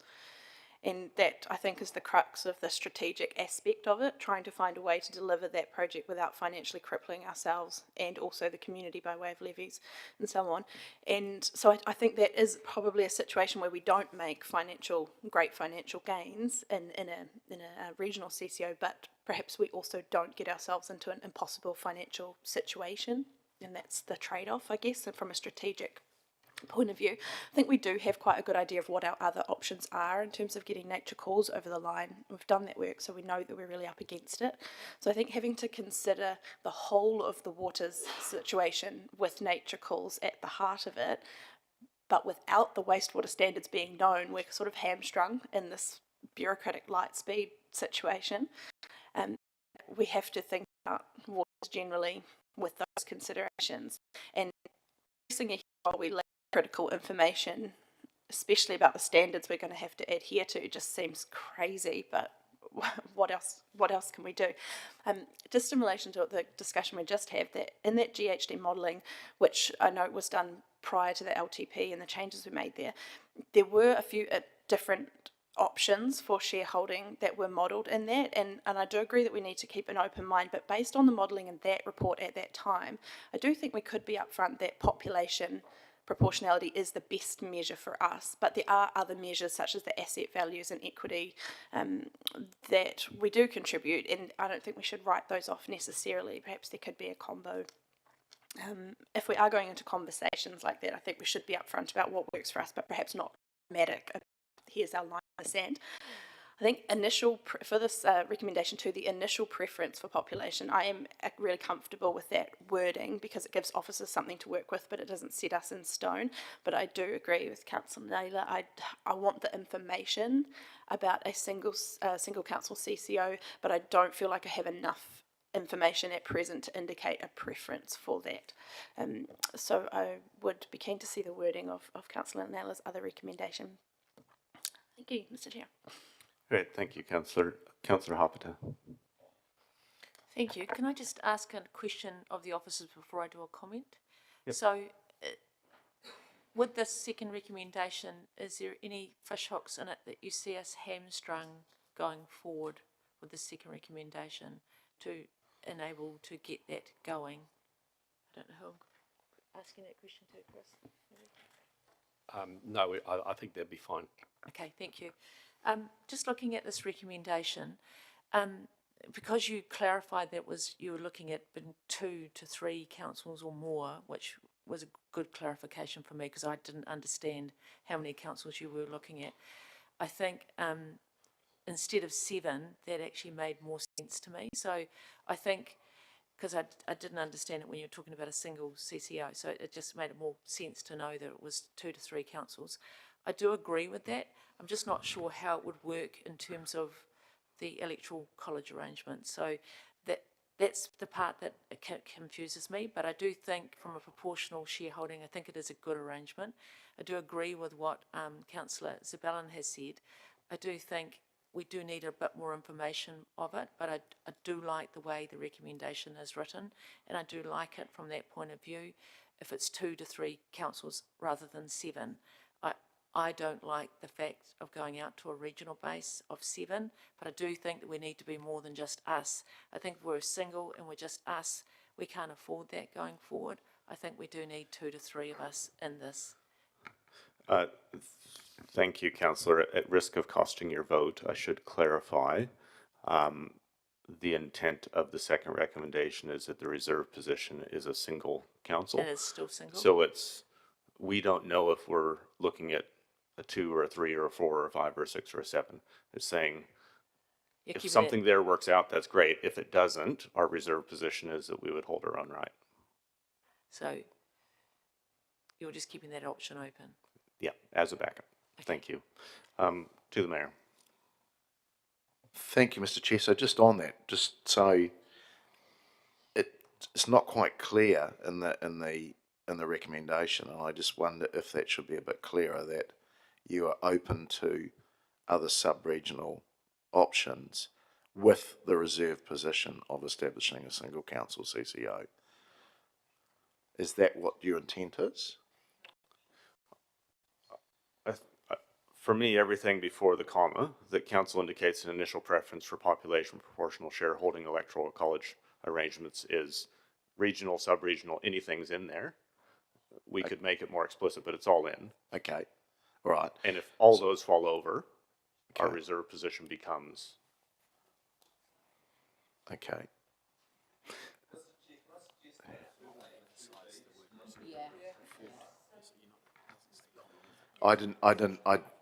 It's not clear to me, and it's not clear to some of our other colleagues, so I do think you do need to change the recommendation, otherwise I won't be supporting it. Just, I don't quite understand what you're trying to do. Yep, cool, thanks. Understood, and I think between the seconder and myself, we can probably work out some clarification language there. Might just go to Councillor Johnson next to hear your perspectives. At the risk of confusing matters even more, what I took from that recommendation and what I thought I was supporting was that what we wanted officers to bring back is options for going in with another council or any number of other councils, but that if those options came back, they must include population proportional shareholding and electoral college arrangements, otherwise we wouldn't be considering them. And so that was my understanding of that first part, that we're trying to give a steer to officers here. We're not making a definitive decision on what we will or won't do going forward, but we're trying to indicate to officers that if they bring back an option of us going in with 7 other councils and we don't have proportional shareholding and electoral college arrangements, we won't be very keen on that. And so not to waste time on those arrangements. So that was my understanding of it. Doesn't specify how many we might go in with. The only thing I'm now a bit cautious about after Councillor Naylor's comments is the reserve position of establishing a single council, because actually we may well find, and I'm sorry about this, but we may well find in December that we prefer a single council CCO. And if that's the case, I don't want us to only be going to that if everything else falls over. So even though I've seconded this, I now find myself in a position where it doesn't quite say what I want. So what I want to say is, we'll consider going in with other people, but only on a proportional basis. We also want to consider a single council CCO. That's my position. I don't know if it's well reflected in the... Yeah, thank you, and thank you to the room for some grace as we draft on the fly here. Councillor Wood, with an alternative position, be better wording than with the reserve position? Oh. if I was to play with the wording, I would say that council indicate that any joint CCO include population proportional shareholding in electoral college arrangements, and the options for single council CCO accessible to PLC City Council be brought. That's what I would like. Thank you. I'd be quite happy with that. Could I get you to work with administrators just to clarify that while we move through to Councillor Naylor?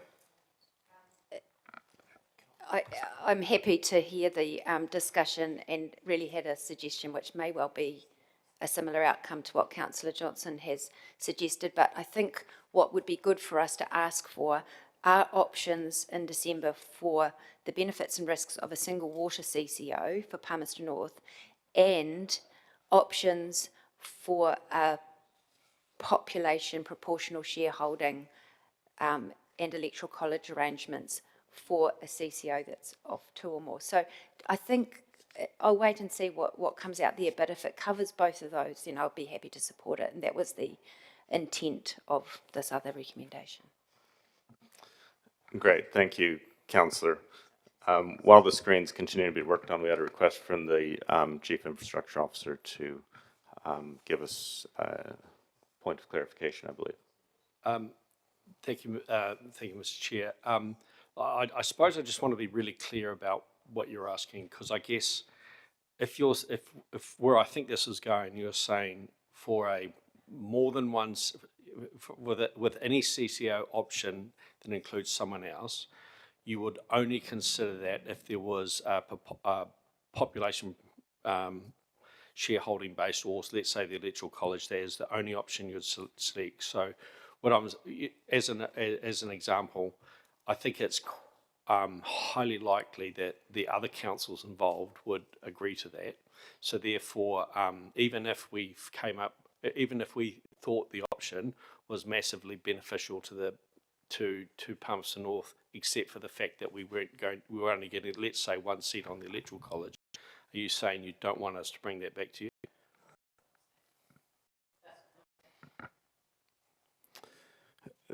Thank you. Just digesting the words on the screen here, and I think it has been tightened to that. I think in terms of an initial test, that's a reasonable one to keep in front of us. If that doesn't go ahead, we can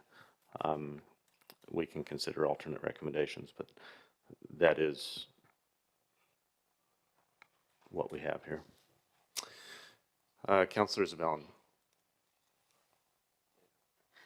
Thanks, Mr. Chair. I just had a question of clarification, if I might, based on that conversation. Just looking back at that GHD report, the percentages that we've got in terms of asset debt shareholding was 28.5% for Palmerston North. For the population was 34%, and for connections shareholding was 35%.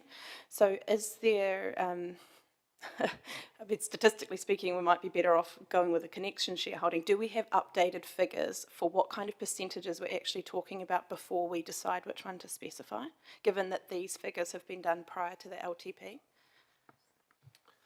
Who would like to take that? I don't think they'll be massively different. They'll be similar.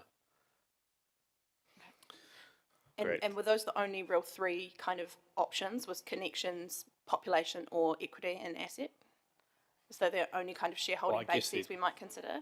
Well, I guess there's sort of, combinations of them where you could have, some of each, so you could mix and match to try and get a balance. I guess where I'd imagine that this was always going to go, that there would be essentially some sort of a negotiation around what this would look like. But I guess what I'm hearing, if this passes, what you're telling us is unless it's population based, you don't want to consider the option, no matter what other elements of the proposal might look like. Even if sort of connections gets us a better shareholding? Sorry, that's a question for us. Cool. Thank you. That's helpful. Thank you. Councillor Johnson, is this a question or comment? A comment to the acting CE. Just around your question that you posed, what I heard from officers was that it would be helpful if council provided some steer at this point as to how we were thinking. So that's the intention of this recommendation, is to provide a steer that this is how we're thinking. But I don't think that at this stage we want to be dogmatic and say absolutely everything else will be ruled out. What we're saying is this is our negotiating position, that we want this, and that we would like officers to at least bring this back to us. If you're not able to bring this back to us, bring back what there is, but we're indicating now, as the officers suggested might be helpful, we're indicating that this is how we're thinking.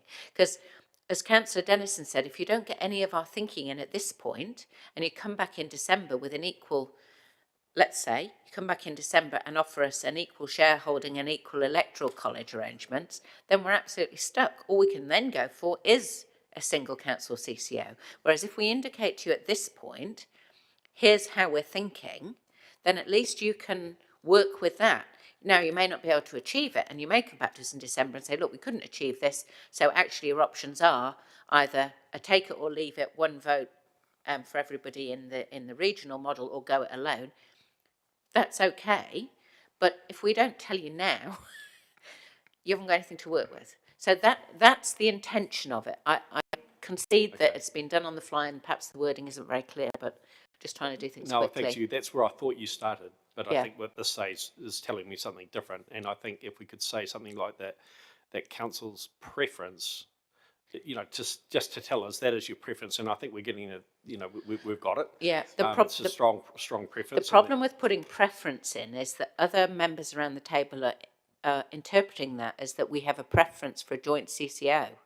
Whereas we don't want to say at this point, I don't think it's decided in the room, that we do have a preference for a joint CCO. Our preference is, if we are to go for a joint CCO, then our preference would be a proportional shareholding. But I don't want to put the word preference in, because that was a stumbling block for other members who said, well, we haven't determined a preference yet. We can't say that we prefer a joint CCO versus a single council CCO because we don't have the information. So I guess what I'm trying to indicate, or to test the room, is if options come back in December, we would prefer that any joint CCO proposals specify population proportional shareholding. And also we want to hear about a single council CCO. But we don't have a preference at this point between the two. That's my test. Sorry to be so long-winded, Chair. No, thank you for the response. I hope we're moving closer to the vote here. We have two more in the queue. Councillor Naylor. It's helpful to hear the intent of this recommendation, but it doesn't, in my mind, actually make good sense, because to say indicate, what are we indicating? Are we indicating a preference, or are we simply asking for options to be provided? And I think we need to either indicate a preference or ask for options to be provided. So I think the word indicate is not appropriate in this recommendation for what has been described by Councillor Johnson. So I'd suggest that the chair or the mover or seconder either adjust that. And I would also suggest just an amendment to take population out, to say specific proportional shareholding, because that covers Councillor Zabellan's points, that we're interested in proportional shareholding. I don't think at this point we need to be so specific to say that it's population proportional shareholding. So with those changes, if the mover and seconder were able to make them, then I'd be happy to support it. But what we're seeking is, I think what we should be seeking are the options of the risks and benefits of those two options, the single council CCO and a joint CCO with proportional shareholding. So do I need to move those as amendments, Mr. Chair, or would you be open to adjusting the wording of that? I think you would need those as amendments. Okay, so if I can amend the recommendation to delete indicate and put that council receive benefits and risks of any joint CCO proposals with proportional shareholding and electoral arrangements. Okay, to just I think- delete indicate. Councillor, what I might do, and this was suggested to me a couple months ago, we might break and allow you to do some drafting, because I Thank think you. there is a potential there. Yeah. So I'd suggest we'll break until 10 past, and that'll give us a break and a chance to consider any drafting discussions. Thank you.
is being worked on would be an alternate to the second.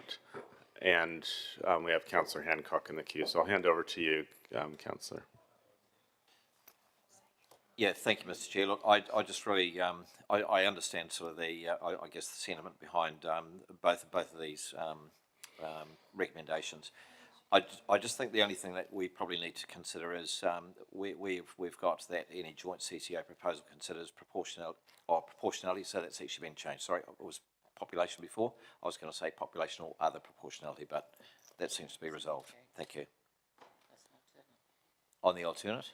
It's an amendment. It's an amendment or an alternate? It's an amendment. So we're taking it as an alternate. Considers proportionality shareholding. I'd be quite happy with that. Yeah. Looks like Councillor Dennison seconded it. Mr. Chair, I did actually indicate that I wanted to move that in as an amendment. The only part that's changed is the first part. The second half of the recommendation is exactly the same. It's just been written out by governance to make it a little bit clearer.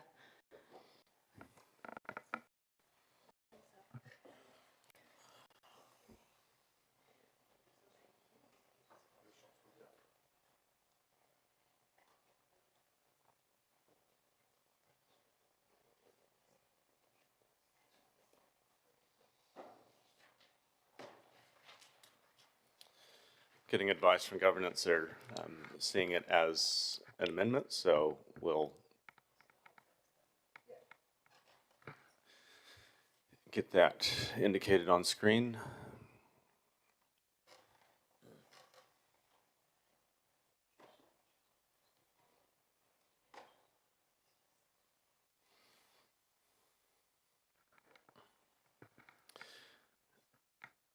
Did you want to speak further to the amendment, Councillor? Yep, just following on from the discussion prior to the break, I just think that the wording of the recommendation needs to clearly indicate the intent.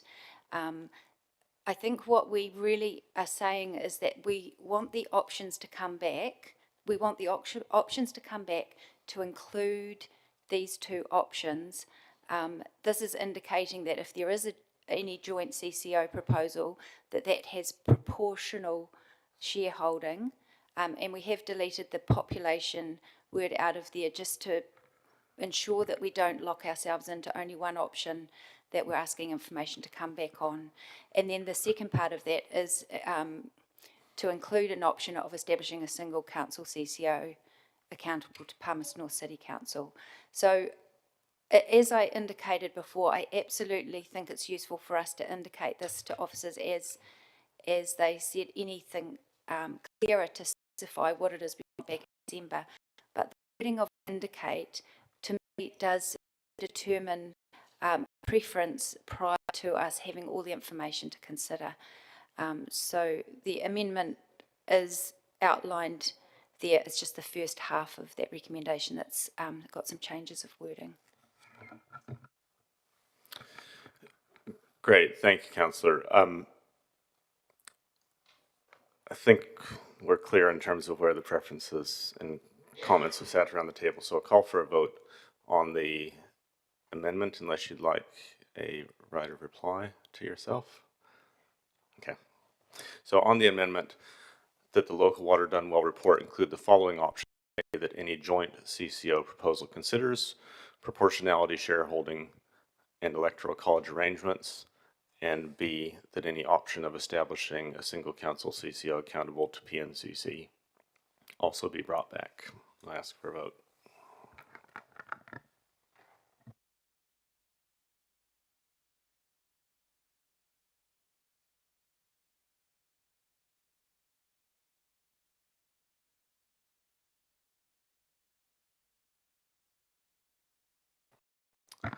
That's passed 8 votes for and 3 against.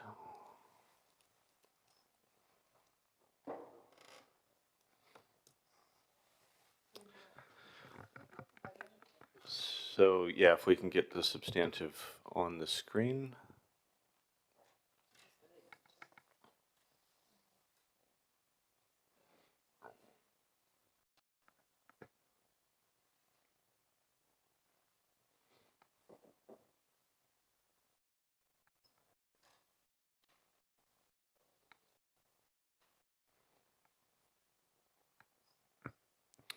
So that would still be moved by Councillor Naylor, seconded by Councillor Dennison.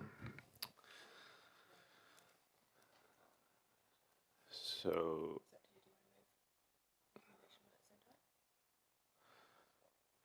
yep, can take, no, I actually don't want to take them together. I think we'll take 1 and 2 separately. Any further comments around the substantive? There being none, we'll call for a vote. Sorry, a vote on 2.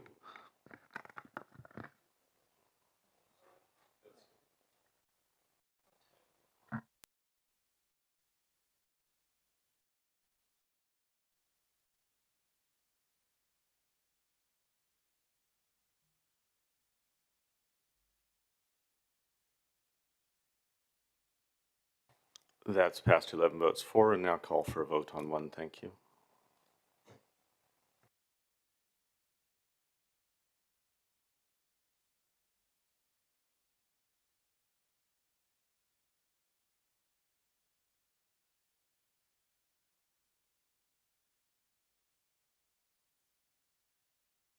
And that passed unanimously. And that, ladies and gentlemen, is item 7. Moving on to item 8, the first of 4 reports in the climate space. This is a summary by the Manawatu Whanganui Climate Joint. And I would ask David Watson, the Senior Climate Change Advisor and Sustainability Advisor, to come and share that report. Thanks, David.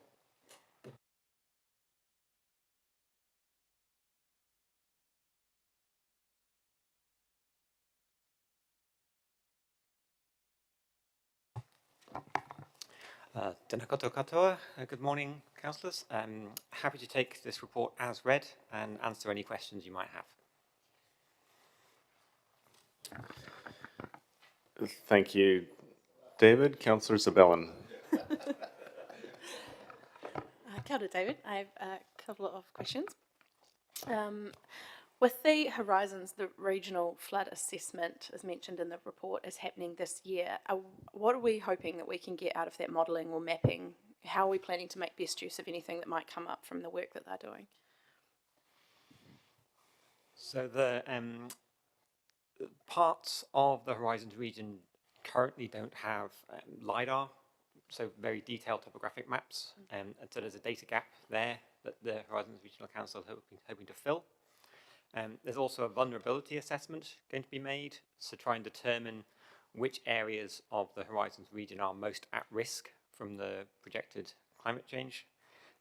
We are currently working on a stormwater strategy internally within PNCC, and so we're going to be communicating with them, perhaps taking some of their work if it's relevant, and using that to help us formulate our own stormwater strategies within our territorial authority.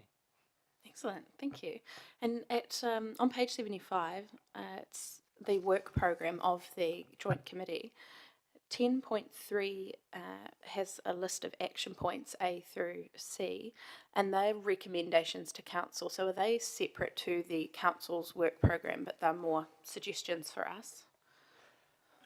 Most of the work program relates to the committee itself or to the work that Horizons is doing. So things like scoping information needs, identifying high-risk locations, all that is within the program that Horizons is running regionally.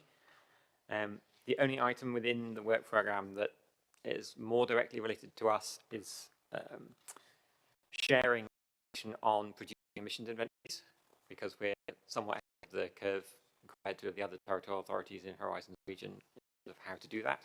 So we're sharing some of our expertise to allow other TAs to develop the sort of emissions inventories that we're presenting today. Oh, cool. Thank you. So B in that list relates to stopping or mitigating development in high-risk locations. What sort of action would we be taking to respond to that recommendation, or is that happening at a higher level again? So my understanding, and I'm not a hydrological engineer here, is that Horizons would identify any regions at high risk, would inform local TAs who would then make that part of the district plan. or at least include that information in the decisions they make around their own district plan. This committee will not be making any decisions on behalf of Palmerston North City Council. It can only sort of make recommendations that we'll then make decisions on ourselves.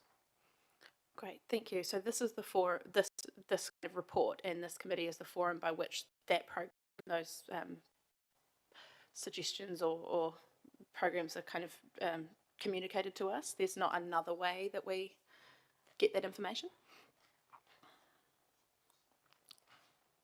If there is specific useful data that comes out of this, I would expect it to be shared sort of between officers. But yeah, this will be the main format by which the formal reporting will occur. Okay, thank you. Just one, maybe two more, which is that it talks about that the work program, and the point of this committee is to enhance the region's climate response through better understanding of the risks and impacts and supporting local action. So I'm just curious in that disconnect between the information that we're getting and then how we are communicating that information that we are getting in a sort of coordinated way. What options do we have to raise awareness about flood risk in particular as the sort of clearly identified risk for Palmerston North amongst the community, so outside of this room? Sure. Item 9 in today's agenda is the formulation of a climate action plan that would be in part a communication exercise with the city. We also have our usual social media communication channels that we can use. No, Liv's not here. So yeah, we can communicate more through district planning, through that climate change action plan, and through our bodies such as Environment Network Manawatu that we support can all do that communication job for us. Right.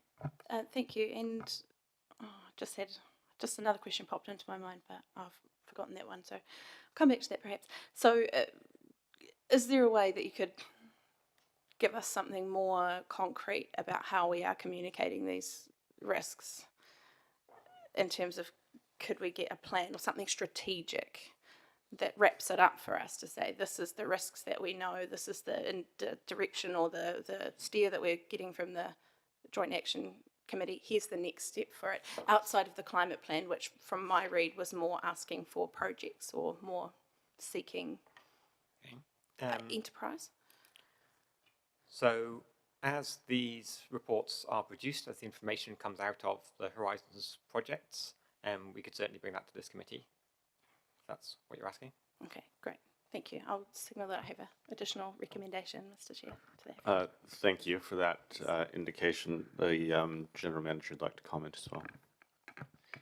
Yeah, just through you, Mr. Chair. One thing we do need to tread really carefully with flooding and stormwater information is there's various forms of models that are developed and prepared for different reasons, and we do need to tread very carefully about what information is made available and the supporting information that is provided with that. So there are a number of councils that have got themselves in very sticky situations in the last decade or so, where they have released flood information, stormwater information.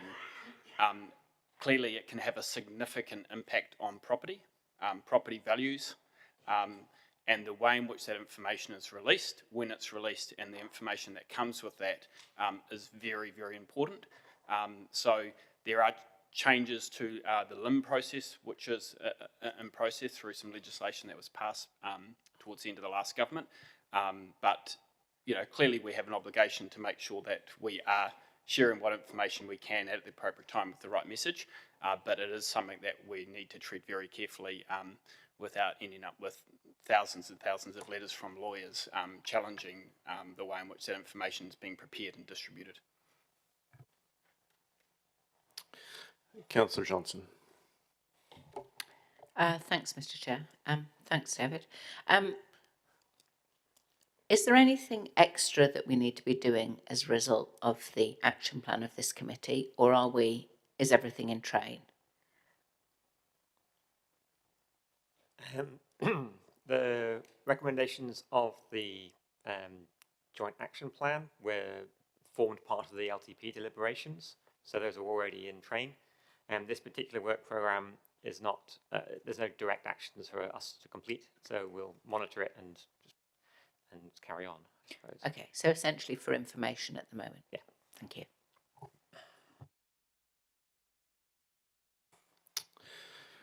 Thank you, David. That does appear to be the end of the questions. I do appreciate it. Thank you.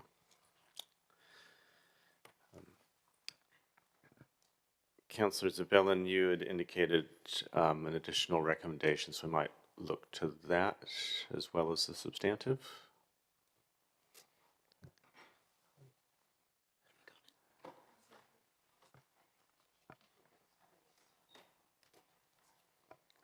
Just while we're bringing that up, I did just want to explore whether or not we could get a report to the Sustainability Committee on what flood risk models, data and information that we have that is currently available to the community. I think this report, as mentioned in my questions, is looking at enhancing the region's climate response so that we better understand what the risks and impacts are and to support local action. I think a really easy way that we could do that is to be upfront and clear with our residents about what the localised risks are and what the options are to deal with that, and how we intend to go about improving that situation and mitigating the risk. Flooding being pretty clearly identified as our major climate risk, but we're also seeing evidence of a growing problem as recently as Monday, where we had, I'm sure, not just me receiving pictures of Kelvin Grove, various cul-de-sacs being inundated. I think having really clear and good information for the community about what we're up against and what the modelling says in different scenarios, maybe in a general sense, and the steps that they can take and the ones that we can take to reduce that risk to property and critical infrastructure seems logical. I do take the point from the officer that the importance of a strategy of how we are communicating that to people and that we're doing it in an appropriate way that doesn't have unintended consequences on property values. But that information can also assist people when they're making their property decisions and their renovations and the protections that they want to put in place. I think there is information in the future development strategy and it is useful, but since this is being highlighted and recommended by the joint committee, I'd be really keen to see what options we've got for putting together some really good, straightforward comms on the risk that doesn't conflate the issue, that doesn't freak people out, but on the mitigations and the planning and protection work program. So it's not doom and gloom about what we're up against, it's about what we're actually doing and what you can do as a property owner to protect yourself. I think it's a highly topical issue that keeps rearing its head. So I'm really interested to hear what you have got to say. I really hope you could support exploring getting some solid comm strategy out to our community so they can access that critical information when they look out the window and see they can't leave their cul-de-sac and they don't know what we're doing about it. So I'm very pleased to hear your comments. Thank you. Great, thanks. You happy to move the first as well? Great, I'll second both of those so that we're open for debate on those. Moving to Councillor Johnson. Just a question first, please. If we could have a comment from the GM on the second recommendation and any implications. We can, obviously if we're directed, we can do that. I think what we would just have to do is be very careful about what the information that is reported back, the source of it, what it was prepared for, the accuracy, any limitations. We'd have to be very careful about the messaging around that, and would also have to carefully consider whether there is any parts of that needed to be addressed in part one or part two. How would that relate in terms of timeline to the development of this stormwater strategy? Yeah, it's certainly closely related. So that's the sort of information that the officers and the council will need to be looking at as part of the development of that strategy. Okay.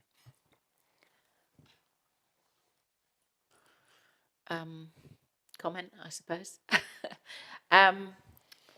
Look, I'm happy enough to receive the memo, the first recommendation, and I think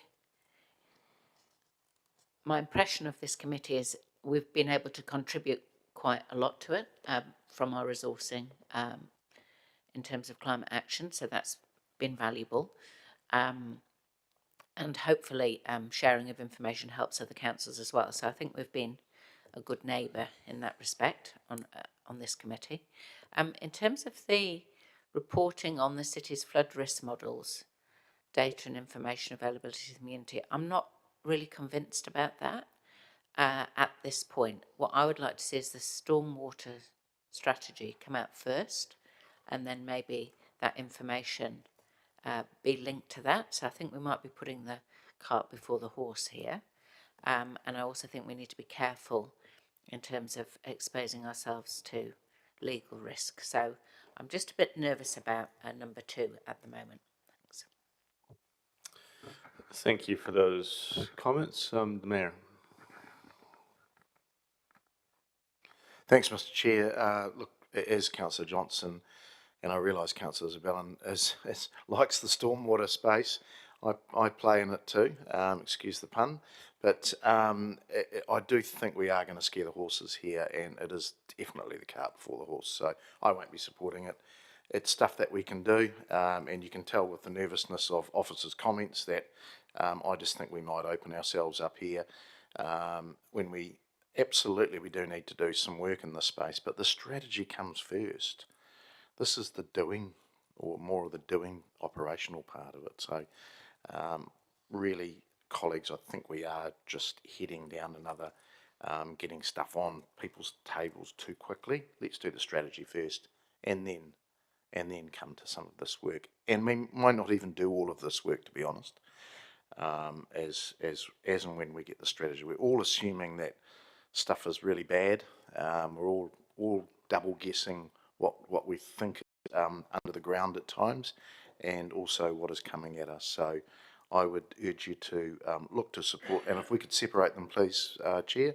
Yep. Support number 1, but do the strategy work first, and in a year or two's time, whenever that time is right, when we have the strategy work, we'll come and address some of these other issues. Thank you. Thank you, Mr. Mayor. Councillor Hancock. Yeah, thank you, Mr. Chair. The previous 2 speakers really have just, they've articulated my thoughts on this. Why would we, at this point in time, without actually going through the strategy process, expose ourselves to legal jeopardy? So I won't be supporting the second recommendation. Thank you. Thank you. I might just jump in with my own comment here. I'm a little bit surprised to hear this getting construed as being straight away into a position of legal jeopardy. Well, acknowledge what the officers said about needing to treat information sensitively and consider what lands in a Part 1, Part 2, etc. The reality is that stormwater strategy isn't even on the work schedule until 2026. It's not even this council. It's the next council that will even get to see that. It's quite a long time to be waiting. What this is asking for is simply a stock take of what do we already have on the shelf, how robust are those models, and would help actually inform any future decisions around communication of any information. The reality is we're in a joint committee with Horizons. They're starting to ask questions and have interest around flood risk and flood modeling. I think we as a council would be wise to have the opportunity to check in on that state of the information that we have, the state of the models that we have, and any risks or uncertainties around that information before we start to get in a position where we're handing things on to a regional council. So I just see this as a very sensible check-in stock take. What have we actually got in hand? What's available to community? What isn't? Before we get quite far down the track with working with Horizons on the joint climate action plan. So from those points of view, I'm very comfortable with it and would urge you to support it on that basis. It's simply asking to see what do we already have on the shelf. Councillor Hoppeter. Thanks, Mr. Chair. I think Monday's rain event had a lot to do with a lot of leaves that were in drains as well, so there was a lot of that going on Monday. But I won't be supporting it for the reasons that others have said as well. And I do think that we do need to wait for that strategy to come forward, and maybe this might prompt the strategy to come forward a bit quicker if we can. But at the end of the day, I do think that we need to get that strategy up ahead of this, and I don't think we need to put this recommendation. I won't be supporting this recommendation. Thank you. Thank you, Councillor. Councillor Naylor? Just differently to some other speakers, I'm actually quite happy to support this second recommendation. What I understand this is asking for is to report on the risk models data and information available to the community. So it's about collating what's already available. And I understand that if officers think there is any reason that any of that information should be in part 2, then it would be in part 2. So I don't see any reason why, and given that the overall strategy is so far away, I'm happy to support the second recommendation. Thank you, Councillor. Back to you for right of reply, Councillor Zabellin. Thank you, Mr. Chair, and thank you, colleagues, for all your comments. I think Councillor Naylor is right. Information about how we can form careful messaging is what I'm after here, strategic messaging, not the ad hoc and reactionary way we're going about it now. And as Councillor Barrett pointed out, the stormwater strategy isn't coming to us until 2026, and it's TBC 2026, so we don't know when in 2026 that's coming, and that's for adoption prior to the 2027 FDS. But this kind of flooding is happening now, and people have questions now. The stormwater strategy is likely to be quite technical. We'll need to make sure that we have really good comms for the community to access that critical information, but we don't have an actual comms plan in existence for this. Not really even advertising the fact that we are doing this work. And I do appreciate the nervousness about being upfront about a yucky issue, but I do think we need to consider how nervous our residents feel when we don't even really talk about what they're facing and what we're doing about it, when they can see it out their own windows. I think double guessing is removed or mitigated when we say, we know this is a problem, here's what we're doing and here's what you can do. And this recommendation is sort of a first step to go, what have we got? What does it look like? How can we be more intentional about how we're communicating it as we work through that strategy? So why would we do this? To say that we're doing it so that we know where we're at. So I'll leave that to the vote. Thank you. Thank you, Councillor. We'll call for a vote, having asked for them to be separated, on number 2, that the Chief Executive report to Sustainability Committee on the city's flood risk models and information availability to community.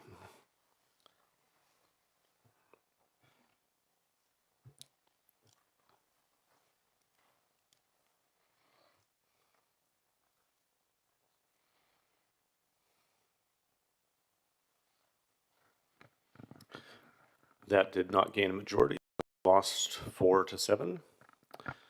We'll move now to the first recommendation, that the committee receive the memorandum titled Summary of Actions by the Manawatu Wanganui Climate Action Joint Committee, presented to the Sustainability Committee 16 October 2024 for information. Call for a vote.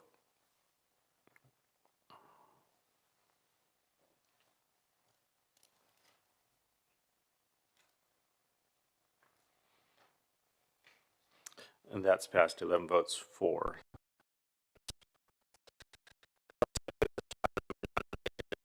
Scope for the development of a citywide climate action plan, and ask Adam Jarvis, the manager, climate change and sustainability, to present the report.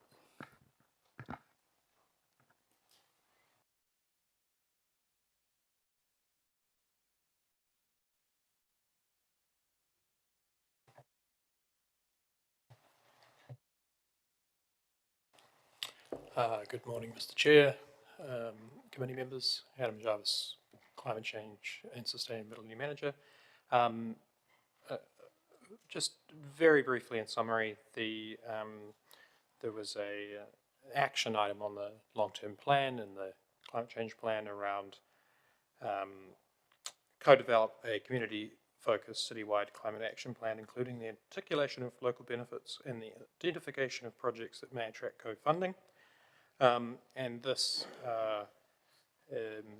is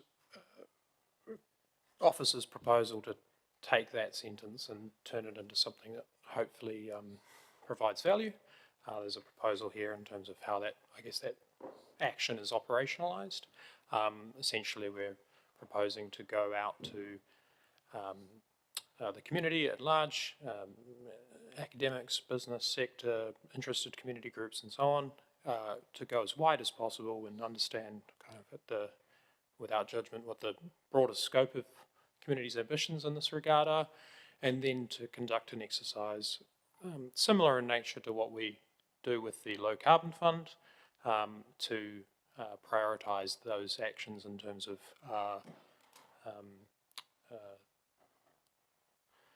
carbon reductions and broader community co-benefits, which would then, coming through into the next LTP, as you're making funding decisions, you'd be able to sort of work your way through down the list depending on the amount of funding that was to be made available. So that's essentially the proposal on the desk, and I'm happy to take any questions. Great, thanks, Adam.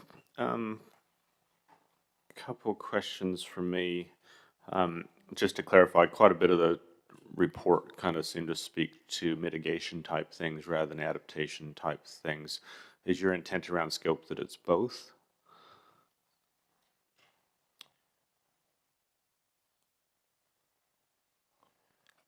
I think that there's a bit of an overlap here with the stormwater strategy that has just been discussed with the previous item, and I guess we wouldn't necessarily wanting to spend a great degree of time on that through this process and thus duplicate. But in the more general case, no intention to rule adaptation measures out of scope. We would be thinking about them in the same sense in terms of what's the benefit of this particular proposal in terms of public value, and present them accordingly in the final report. Great, thank you. In terms of looking at the investment potentials, then we're thinking about public money as well as private investment?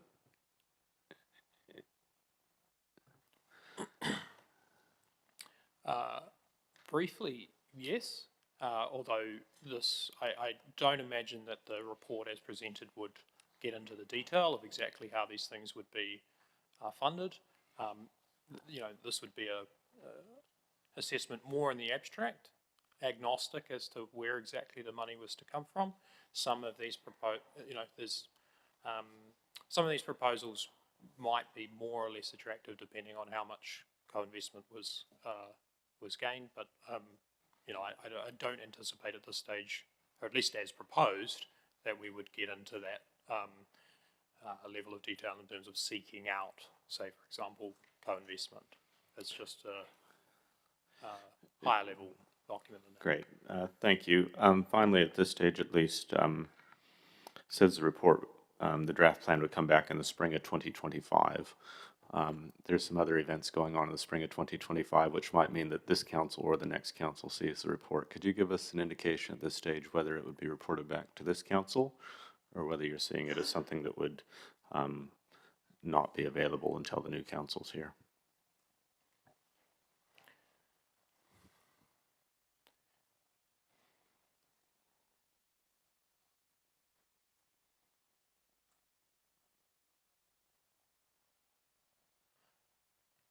I think that time frame, and as indicated, was sort of a reflection on the critical path in terms of how we move through developing this thing. I hadn't considered that particular event, and I think that there's some degree to which, depending on how much interest we get from the public, the complexity of what they're proposing, the length of time that it takes to properly do an analysis on these things. In my mind, in writing this, it was a sort of a no earlier than. So it may well be that unless there was a very strong view that you wish to see it come to this particular term of council, that it would more likely be early in the next. Thanks for clarifying that. Councillor Zabellin. Thanks, Mr. Chair. Kia ora, Adam. Just a couple from me. At 2.3 of your report, just talks about council officers identifying eligible projects. Is that relating specifically to the low carbon fund, or is that relating to some projects or programs that you're aware of in the community that could feed into this plan, potentially be eligible? Apologies. 2.3 was intended to be read in the context of 2.2 around the low carbon fund in particular, and it's just an illustrative, exploration of the sort of analysis that we'd be undertaking. Excellent, thanks, that is helpful. And at 2.6, there's quite a helpful explanation of how this could operate. Could these contributions from these types of projects contribute to our emissions reduction plan for government targets, or government waste targets, for example? Is there any way that these community enterprises or projects or whatever they might be could contribute to our citywide reduction targets across the sector, if you like? Absolutely. The climate doesn't care whether a ton of emissions is produced here within where we draw our scope or in the city more broadly, although there are some interactions that can have with ETS liabilities and so on. But in the general case, the action that's in the plan as written is really around the citywide climate action plan, and so that would be the level of analysis that we're taking this, rather than specifically around the organisation. Yeah, thank you. So what I'm kind of getting at is, for example, the waste, we have waste minimisation targets that are set by the government that we must meet, and whether or not, hypothetically, if there was a project that was contributing to that as part of this plan, whether or not we have leeway to count that as part of meeting our government set targets, or whether they're too prescribed for that to have any transferability. I think that it would absolutely count. This is a process that you've asked us to undertake in terms of broader, climate change related and co-benefits and so on. And this isn't sort of legislatively prescribed to sit on an island. Absolutely, we would be hoping to achieve broader strategic objectives that the council and government and so on has already set through this process. Right, thank you. Or to assist in your decision making in that regard in any case. Okay, thank you. And so from my read of the report, it's looking like this plan might shape up like us backing a sort of series of projects or initiatives or enterprises that would contribute to that citywide emissions picture in a similar way to the Low Carbon Fund, but with a much wider focus and scope for people to contribute. Is that sort of characterising that accurately? Yeah, I suppose that's broadly fair. What we're intending to come back to you with is a prioritised list of potential actions that you can use when you're coming through into the next round of LTP deliberations to make those sorts of assessments, just as you've described. Great, thank you. It's very helpful, Mr. Chair. Thank you, Councillor. Deputy Mayor. Tēnā koe, Mr. Chair. Thank you, Adam. With regards to 2.6, you mentioned that you intend to run a micro conference or potentially combine this work with another sustainability-oriented conference. Would that be like at national level, would you be targeting, or local level? Thinking here particularly of local level events. It's possible that we may end up involved in some national hui, but that would be more opportunistic, I guess, in terms of maybe a presentation if we were offered the opportunity to talk about this work or to solicit information from some nationally. We're certainly not intending to avoid feedback or proposals from others nationally or regional partners, for example, but specifically in terms of more concrete actions, imagining more local hui with anawhenua, academia and so on. Thank you. And with regards to 3.2, when we've said, and it was raised earlier by the Chair, about the committee deliver back a draft back to the committee in spring 2025. Is that standard practice for your team to put a season as opposed to a month? I'm just wondering, it's the first time I've ever noted that. and I just want to know if that's standard practice for the team. I think I originally wrote Q3, and for the sake of removing ambiguity, whether or not we were discussing financial year or calendar year, I ended up going to spring, but possibly won't do so again unless it's desired. But yeah, my apologies. It's intentionally somewhat ambiguous, given the comments that we made earlier about no earlier than. The general manager would like to contribute as well. Madam Deputy. Just briefly through, Mr. Chair. Look, I think this is the first one of these we've produced, and you can probably tell from the way that the paper's been put together, we're going to be feeling our way a little bit with this, so it's probably also just about an element of flexibility in terms of how this process is going to roll out. As you heard from the officer, we're going to be feeling our way with it a little bit, so it's probably as much about a little bit of flexibility in terms of when we actually bring this back. Great, thank you.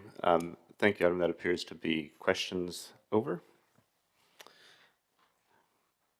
Recommendation in front of us that the committee receive the memorandum entitled Proposed Scope for the Co-Development of a Citywide Climate Action Plan, presented to the Sustainability Committee 16 October 2024, which I'm happy to move. Seconded by Councillor Zabellin. Open up for any comments. Councillor Zabellin. Thanks, Mr. Chair. I just wanted to acknowledge the officers for having, first go at this, and I'm really pleased with how it's come out. Actually, I think I like how it builds on what's already happening at the grassroots level in the community, and it takes what could be done at scale and maximise that positive impact across the city. And the method of prioritisation that we've used for the Low Carbon Fund has proved itself to be a financially winner. So, and I like that this can incorporate enterprise and business as well, so it's sort of a whole of city, almost like a teamwork approach. I do want to know how community focused this would be, but I think that's the benefit of casting a wide net and seeing what comes back. So overall, I just want to congratulate the officers for creating something out of a vacuum that I think is a really good start. Thank you. Great, thanks, Councillor. A couple of comments from me as well. Really good to see this out of the gate quite quickly. It was just the other day that we signed off on the long-term plan, and great to see a scope here, and great to see officers checking in around that before getting too much work going. Not to steal too much of the thunder of the inventory reports coming, but clearly we've got some ground to make up in terms of responding to climate change. And clearly we're starting to see a divergent track between what this organization's achieving and kind of where the wider community's achievements at. So we know that in that wider community, there's actually some really good practice happening and probably some great practice. There's probably some organizations in the community that are already ahead of where we're at as council. But we also know there's some organizations out there that need a little help to get that sort of progress happening. So I think this is a great approach that's being taken here, and taking that community-wide plan and looking about how we can actually encourage investment, change, and improve performance across the board. Just a couple comments on scope, because that's what the report was around. The first is really emphasizing around co-development. So I think it's really comfortable with where the officers were in terms of acknowledging that we would be listening to community input in terms of where that plan wanted to go, in terms of the balance between mitigation and adaptation, in terms of where we might seek to advance a plan that the community is excited about. I do have some questions, I suppose, still left in my mind around appreciate the Low Carbon Fund as a model for articulating return on investment and articulating the kind of financial value proposition. I'm interested as well that we use tools that allow us to articulate the co-benefits as well. And those co-benefits aren't just kind of, words on a page, but there's some articulation that actually quantifies and puts a genuine value proposition around co-benefits. Really like the business and organizational focus. I think there's a lot of tools out there at the household level, a lot of encouragement that's targeted towards individuals and individual behavior change. And on the other end of the spectrum, there's a lot of big businesses that have this in-house, but we've got 8,000 businesses in this city. Most of those are small, medium enterprises that won't have the capability on board to actually start this on their own initiative, but would give them an opportunity to plug into something that's happening more community-wide.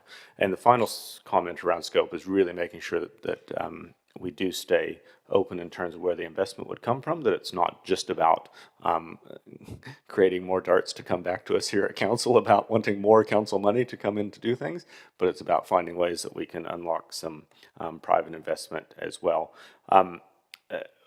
Of interest, since this report got started and since the action plan got mooted during the long-term plan, it's interesting to see the fast track list come out, and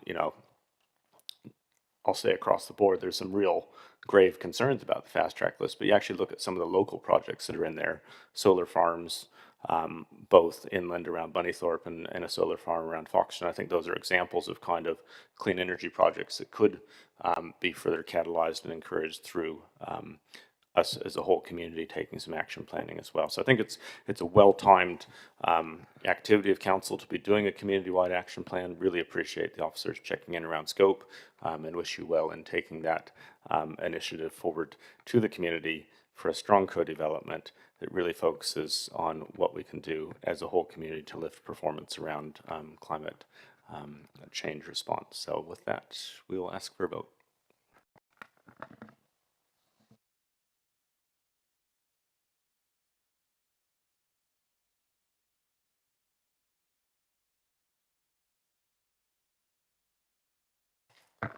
That's unanimous, 10 votes. Colleagues, I'm going to suggest the last two reports in the climate change batch appear fairly straightforward. I think we'll try to push through those and still get out to lunch fairly soon. So we'll go ahead and move to item 10, which is the citywide emissions inventory, and invite Sabrina Hinchy and David Watson to the table.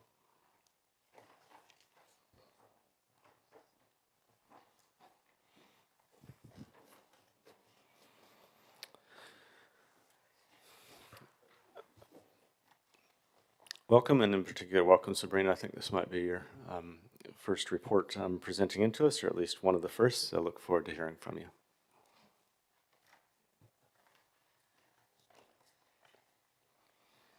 Hi everyone, my name is Sabrina Hinchy. I am a climate change and sustainability analyst for PNCC, and I'm just here with a couple of slides to run through the reports for our emissions inventories. So to start up, we have the citywide emissions inventory for the 2023 calendar year. So this inventory is used to keep track of the greenhouse gases emitted by Palmerston North as a city.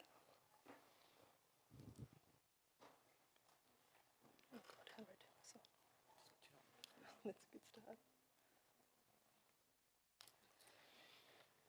Cool, so this graph shows our emissions over time.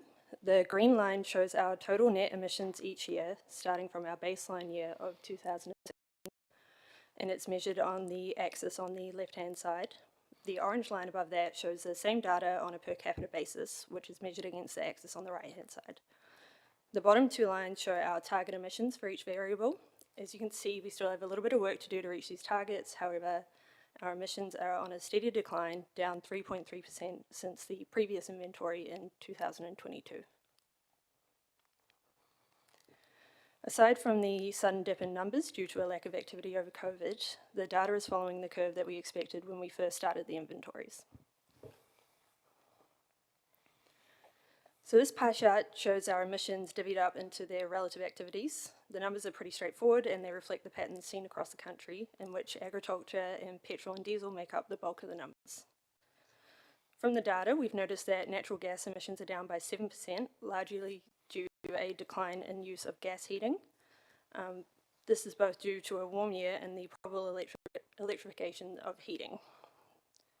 Data from the Energy Efficiency and Conservation Authority is showing that New Zealanders are increasingly choosing electric appliances when their old appliances age out, so this is a trend that we're seeing nationwide. Forestry emissions have decreased by 19%. Forestry emissions fluctuate by quite a large margin year on year, just due to the cyclical nature of the industry. This year a number of trees were planted, which lowered the overall emissions.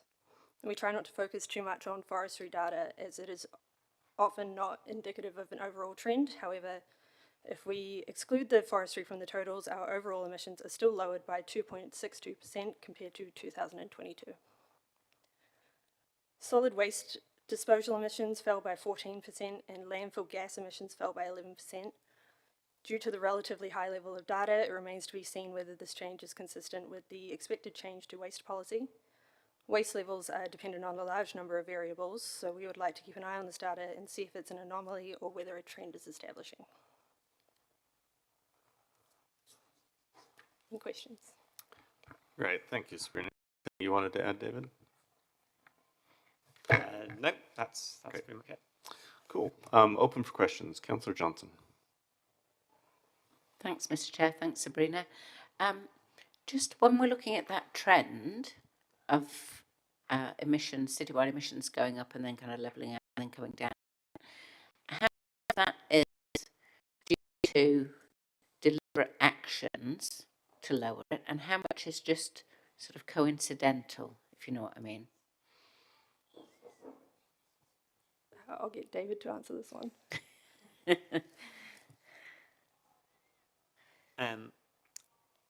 Year-on-year fluctuations can be due to influences that are sort of outside of people's control. 2022, the electricity emissions were low because it rained a lot in the South Islands and the hydro dams were very full.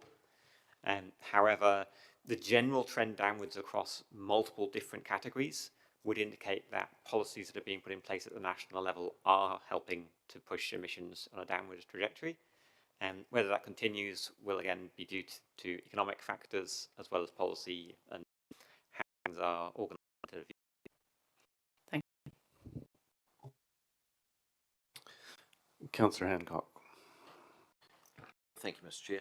Just a very quick question, David, just around paragraph 4.2 just talks about rail emissions fell by 22%, and that's particularly around Cyclone Gabriel. There's a trend there to move freight, I guess, more roads rather than rail. So can we just perhaps just try and unpack that and understand a little bit more about that?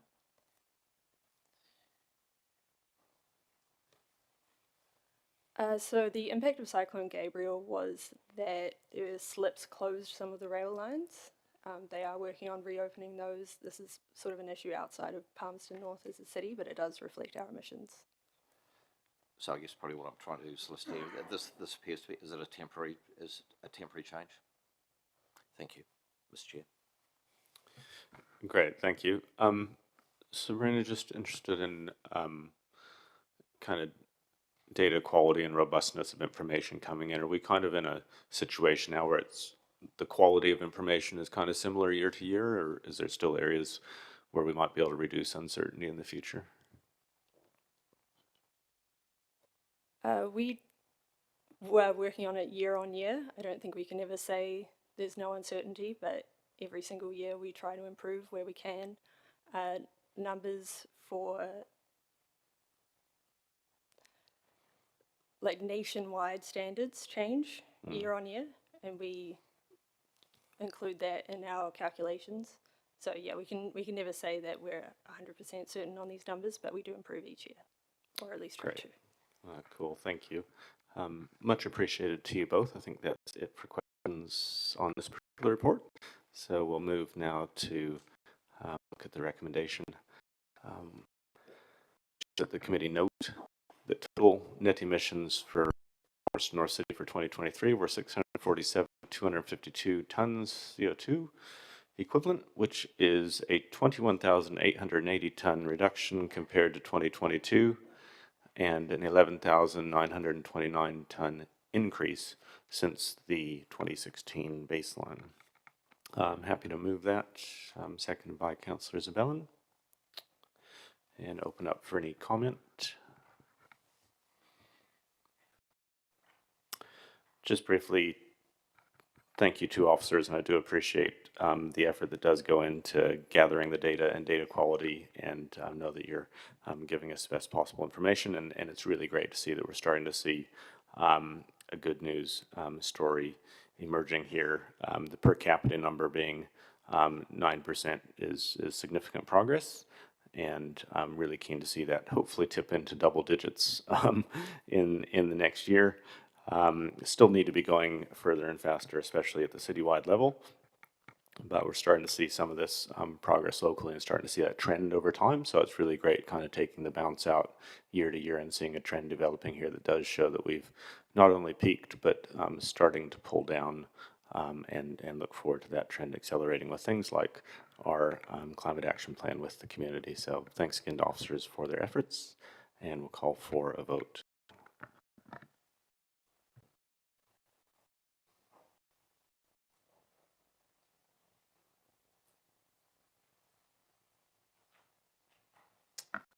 That's passed 10 votes for, none against, which moves us on to the final item before we do take a break, which is the Palmerston North City Council Organizational Emissions Inventory 23-24, and invite Sabrina and David back to the table, and again, a few brief slides to illustrate.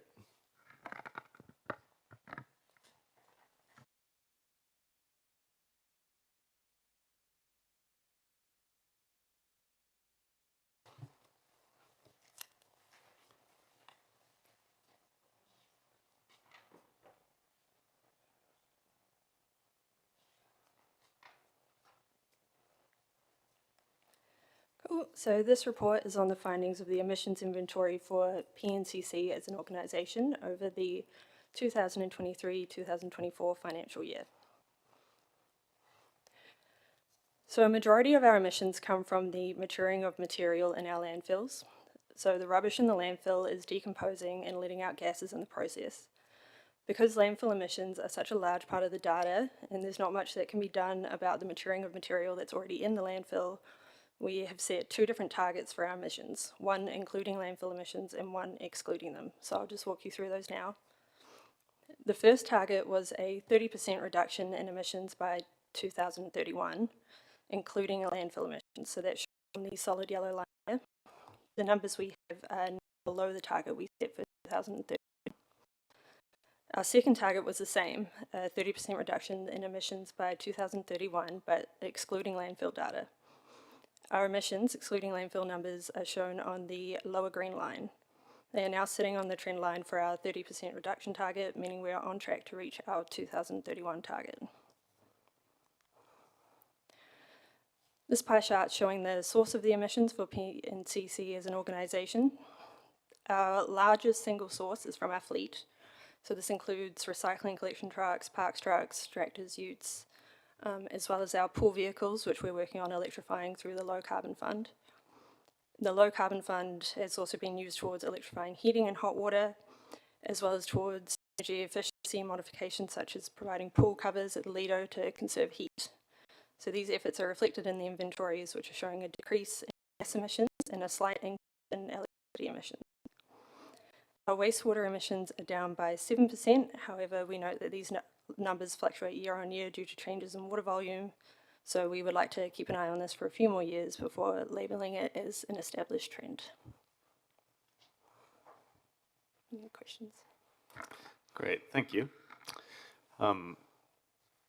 Questions coming into the queue. Councillor Zabellan. Thank you. I just had one question, which is on page 91 on that table there. Just curious, under infrastructure and property, it says property, it's got a value of negative 14.1. I just wondered if you had any commentary about that measure.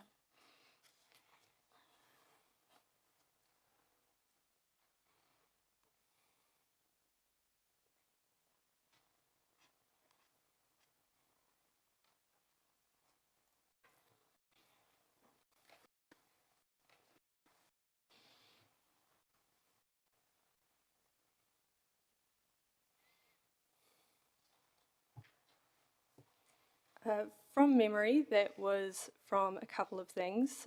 It was from the solar panels selling the electricity back to the grid, and also from a decrease in use of refrigerant numbers. I'm not 100% sure on the exact negative 14.1 amount as a total. That's helpful. Thank you very much. Thank you, Councillor. Councillor Naylor. Hey, thank you. Just noticed that your graph on the last slide that you presented is different to the one in our papers. do we have the one that you provided, or I'm just trying to understand what the differences are. Yeah, we can make that one available for you. I just had feedback that that pie graph was a bit hard to follow, so I just simplified it a bit more, took out the landfill waste to make it make a bit more sense. So the landfill waste, is that the big blue one, infrastructure management, 68%. So the one you showed is just the rest of it on a full. Okay, yes. Yep, that makes a bit more sense. Thank you. Councillor Johnson. Thanks, Chair. Thanks, Sabrina, David. Just wondered, our elected member, is elected member commuting and travel included in the staff travel and commuting? It is if they answered a survey that we sent out, but I'm not sure if the survey we send to all staff include elected members. I don't recall getting such a survey. Okay, all right. Keep your eye out for an incoming survey. Okay, thank you. Looks like Mr. Travis would like to contribute to this discussion briefly. Sorry, just on that note, there's a couple of things here. Firstly, just the air travel. So that any travel that's booked through council's financial system, so whether that's air travel, taxis, any pool vehicle usage, all of that is included through those components of the inventory. And then as far as staff commuting is concerned, the elected member travel would only be, any travel that you do that's not on council business is not part of council's, it's out of scope. So it would only be primarily to and from this venue or other small components. So there is a bit, excuse me, a element of pro rata that comes with the results, and obviously we don't have 100% return on that. Not everybody answers it, and we don't expect them to. So there's a pro rataing element there that does cover some of those sorts of more incidental sides of things. So I would suggest, in the main, majority of the elected member travel is included in this inventory.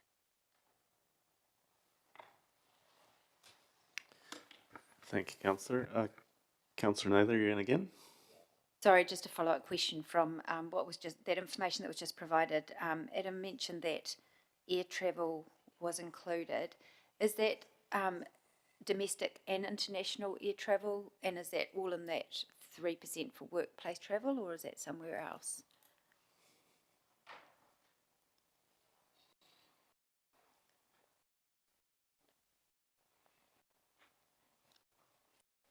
Yes, so all air travel is included in the numbers, and I believe it is in the workplace travel section of the graph on this page.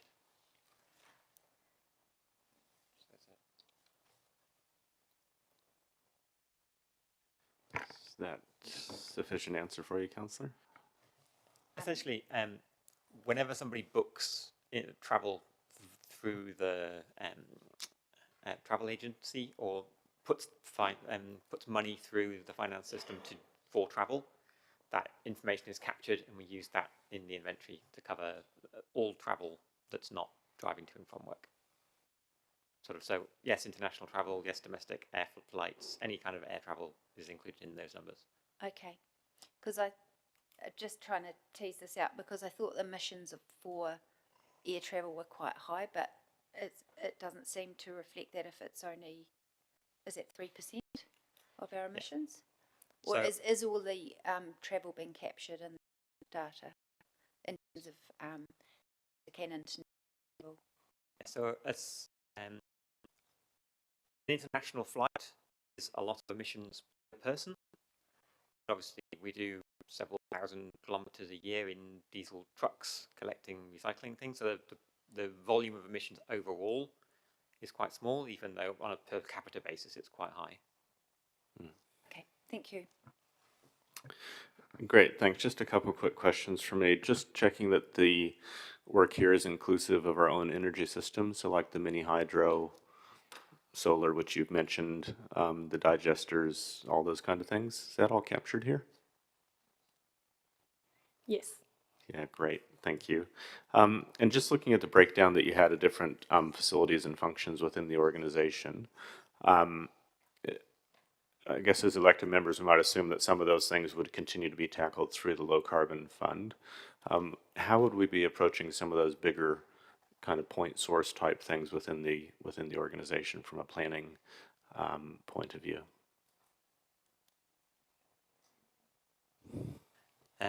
So as was mentioned earlier, there are efforts going on right now through the Low Carbon Fund to reduce our reliance on natural gas.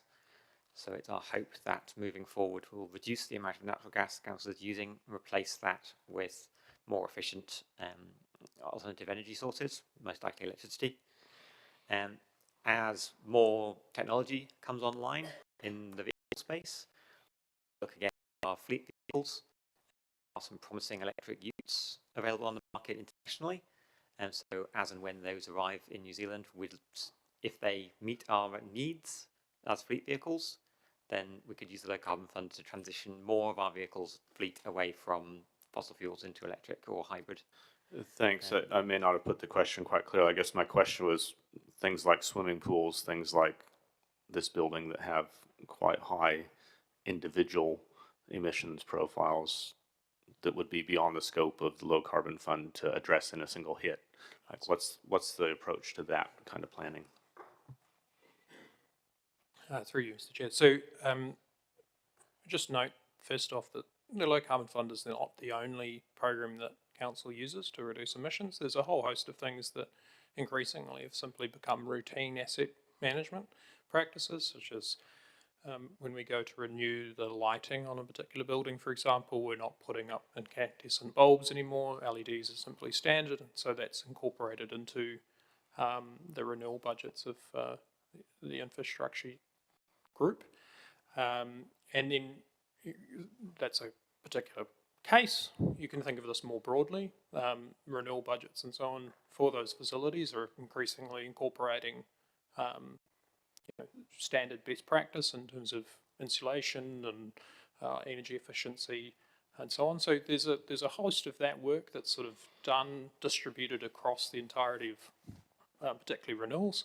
And then the Low Carbon Fund is a sort of a program to provide flexibility and now enable more innovation on those sides of things. So as far as, so let's say the CAB is concerned, there's been a lot of work done by the property team in terms of how do we make this building cheaper to run and produce less emissions.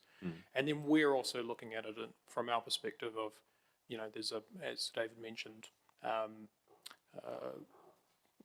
price of gas has gone up a lot recently. We're looking quite closely at how do we reduce the gas emissions from this building. It's likely to be of tremendous benefit to people, from a cost and emissions point of view. So it's a sort of ripe time for low carbon fund investment. Great.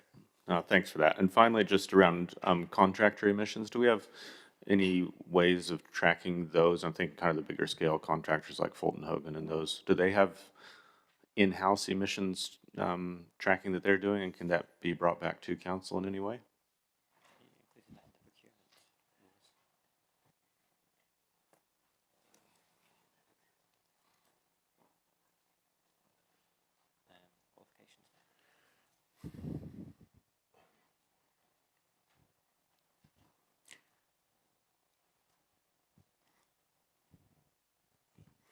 It's quite a interesting question. I try to answer straightforwardly. Although that's not necessarily my forte.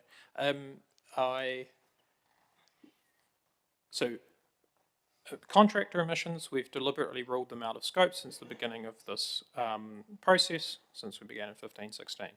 A lot of those emissions are captured by our citywide emissions inventory.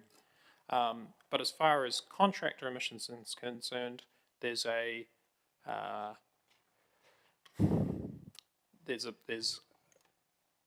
a degree to which those emissions are already captured and paid for in the contract price, wherever those emissions are covered by the ETS.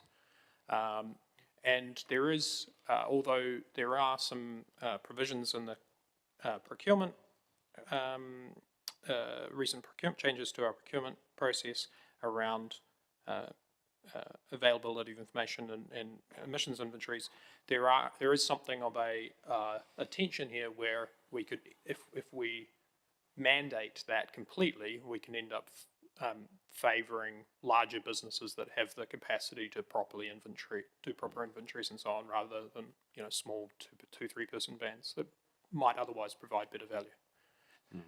So if there's something in particular you're interested in, we can make inquiries and potentially provide that to you, Fulton Hogan, for example, but it's not something that we have access to in general for the reasons I've described. Great, thank you. I think that's the end of questions for all three of you. Thank you again for your report and clear presentation. Recommendations in front of us, two.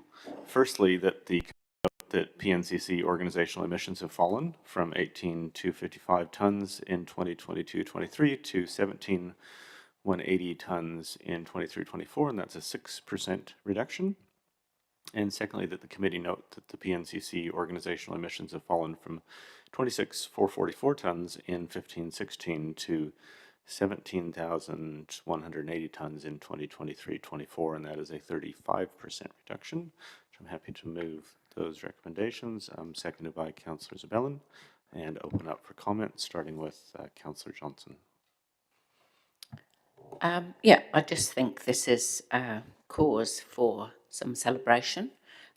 Still a way to go, obviously, but when I think back to what we were doing, 8 or 9 years ago, there was no plan at all around climate change, reduction of emissions for us as an organisation, and I think in that time, we've established a team of experts to advise council on how to reduce emissions. That team is also able to provide expertise and information to other local authorities, and now we're going to be sharing that expertise with the city a bit more. As well as that, council itself has consistently supported resourcing to establish such a team, to set the strategic direction, to continue to invest in the low carbon fund. And I think it's actually one of the things that I feel really satisfied about. I'm not saying it's down to me personally, but during my time on council, this has occurred, and I have had a small part to play in it, as have all the rest of you. So I think it's a satisfying thing to see, and it shows the value of continued effort, continued investment, and setting a strategic direction and then actions to follow that on. So just feeling quite, I will take a small moment to do a small bit of celebration at this point. Thank you. Thank you, Councillor. Very much concur with that, and thank the team for excellent standard reporting here. A lot of information richness, and it's a shame that Councillor Dennison's had to leave the room. I recall in the last term, we had good, robust discussions about how the inventories were calculated, and there'd be a good half hour of knockdown, drag out about how we'd even done the math. And now we're into a really strong position where we've just got great information. We can look at trends over time. We got confidence in those numbers and really good, detailed, robust reporting coming through. So greatly, greatly appreciate that. All this insight into specific facility level and activity level is also really, really helpful. It makes it clear that it's not just a one thing, it's a many different things project that we're on. It's really good to see that progress. And yeah, the fact that we've got some negative numbers coming in around some of those specific components of our organization, shows what's possible, and it's really exciting to see the progress that's been made there. I do tend to focus a little bit more on the non-landfill numbers rather than the kind of easy free ride that the landfill gives us. But those numbers even are down 18%. which is fantastic to be that far ahead since we started baselining, and an opportunity to hit 20% hopefully in the year ahead. That's really great going, and acknowledging that in many cases, in fact, almost all cases, we're actually seeing a financial benefit back into the organization as well as the avoided emissions. And again, just linking this back to the citywide action plan conversation, I think there's opportunities for us to be sharing with other organizations what's worked, what's working well, what could work better, etc. So really excited by this report, really appreciate the officers for the tremendous amount of work that they've put into starting to move the organization ever more strongly in this direction. So thank you, and we'll ask for a vote.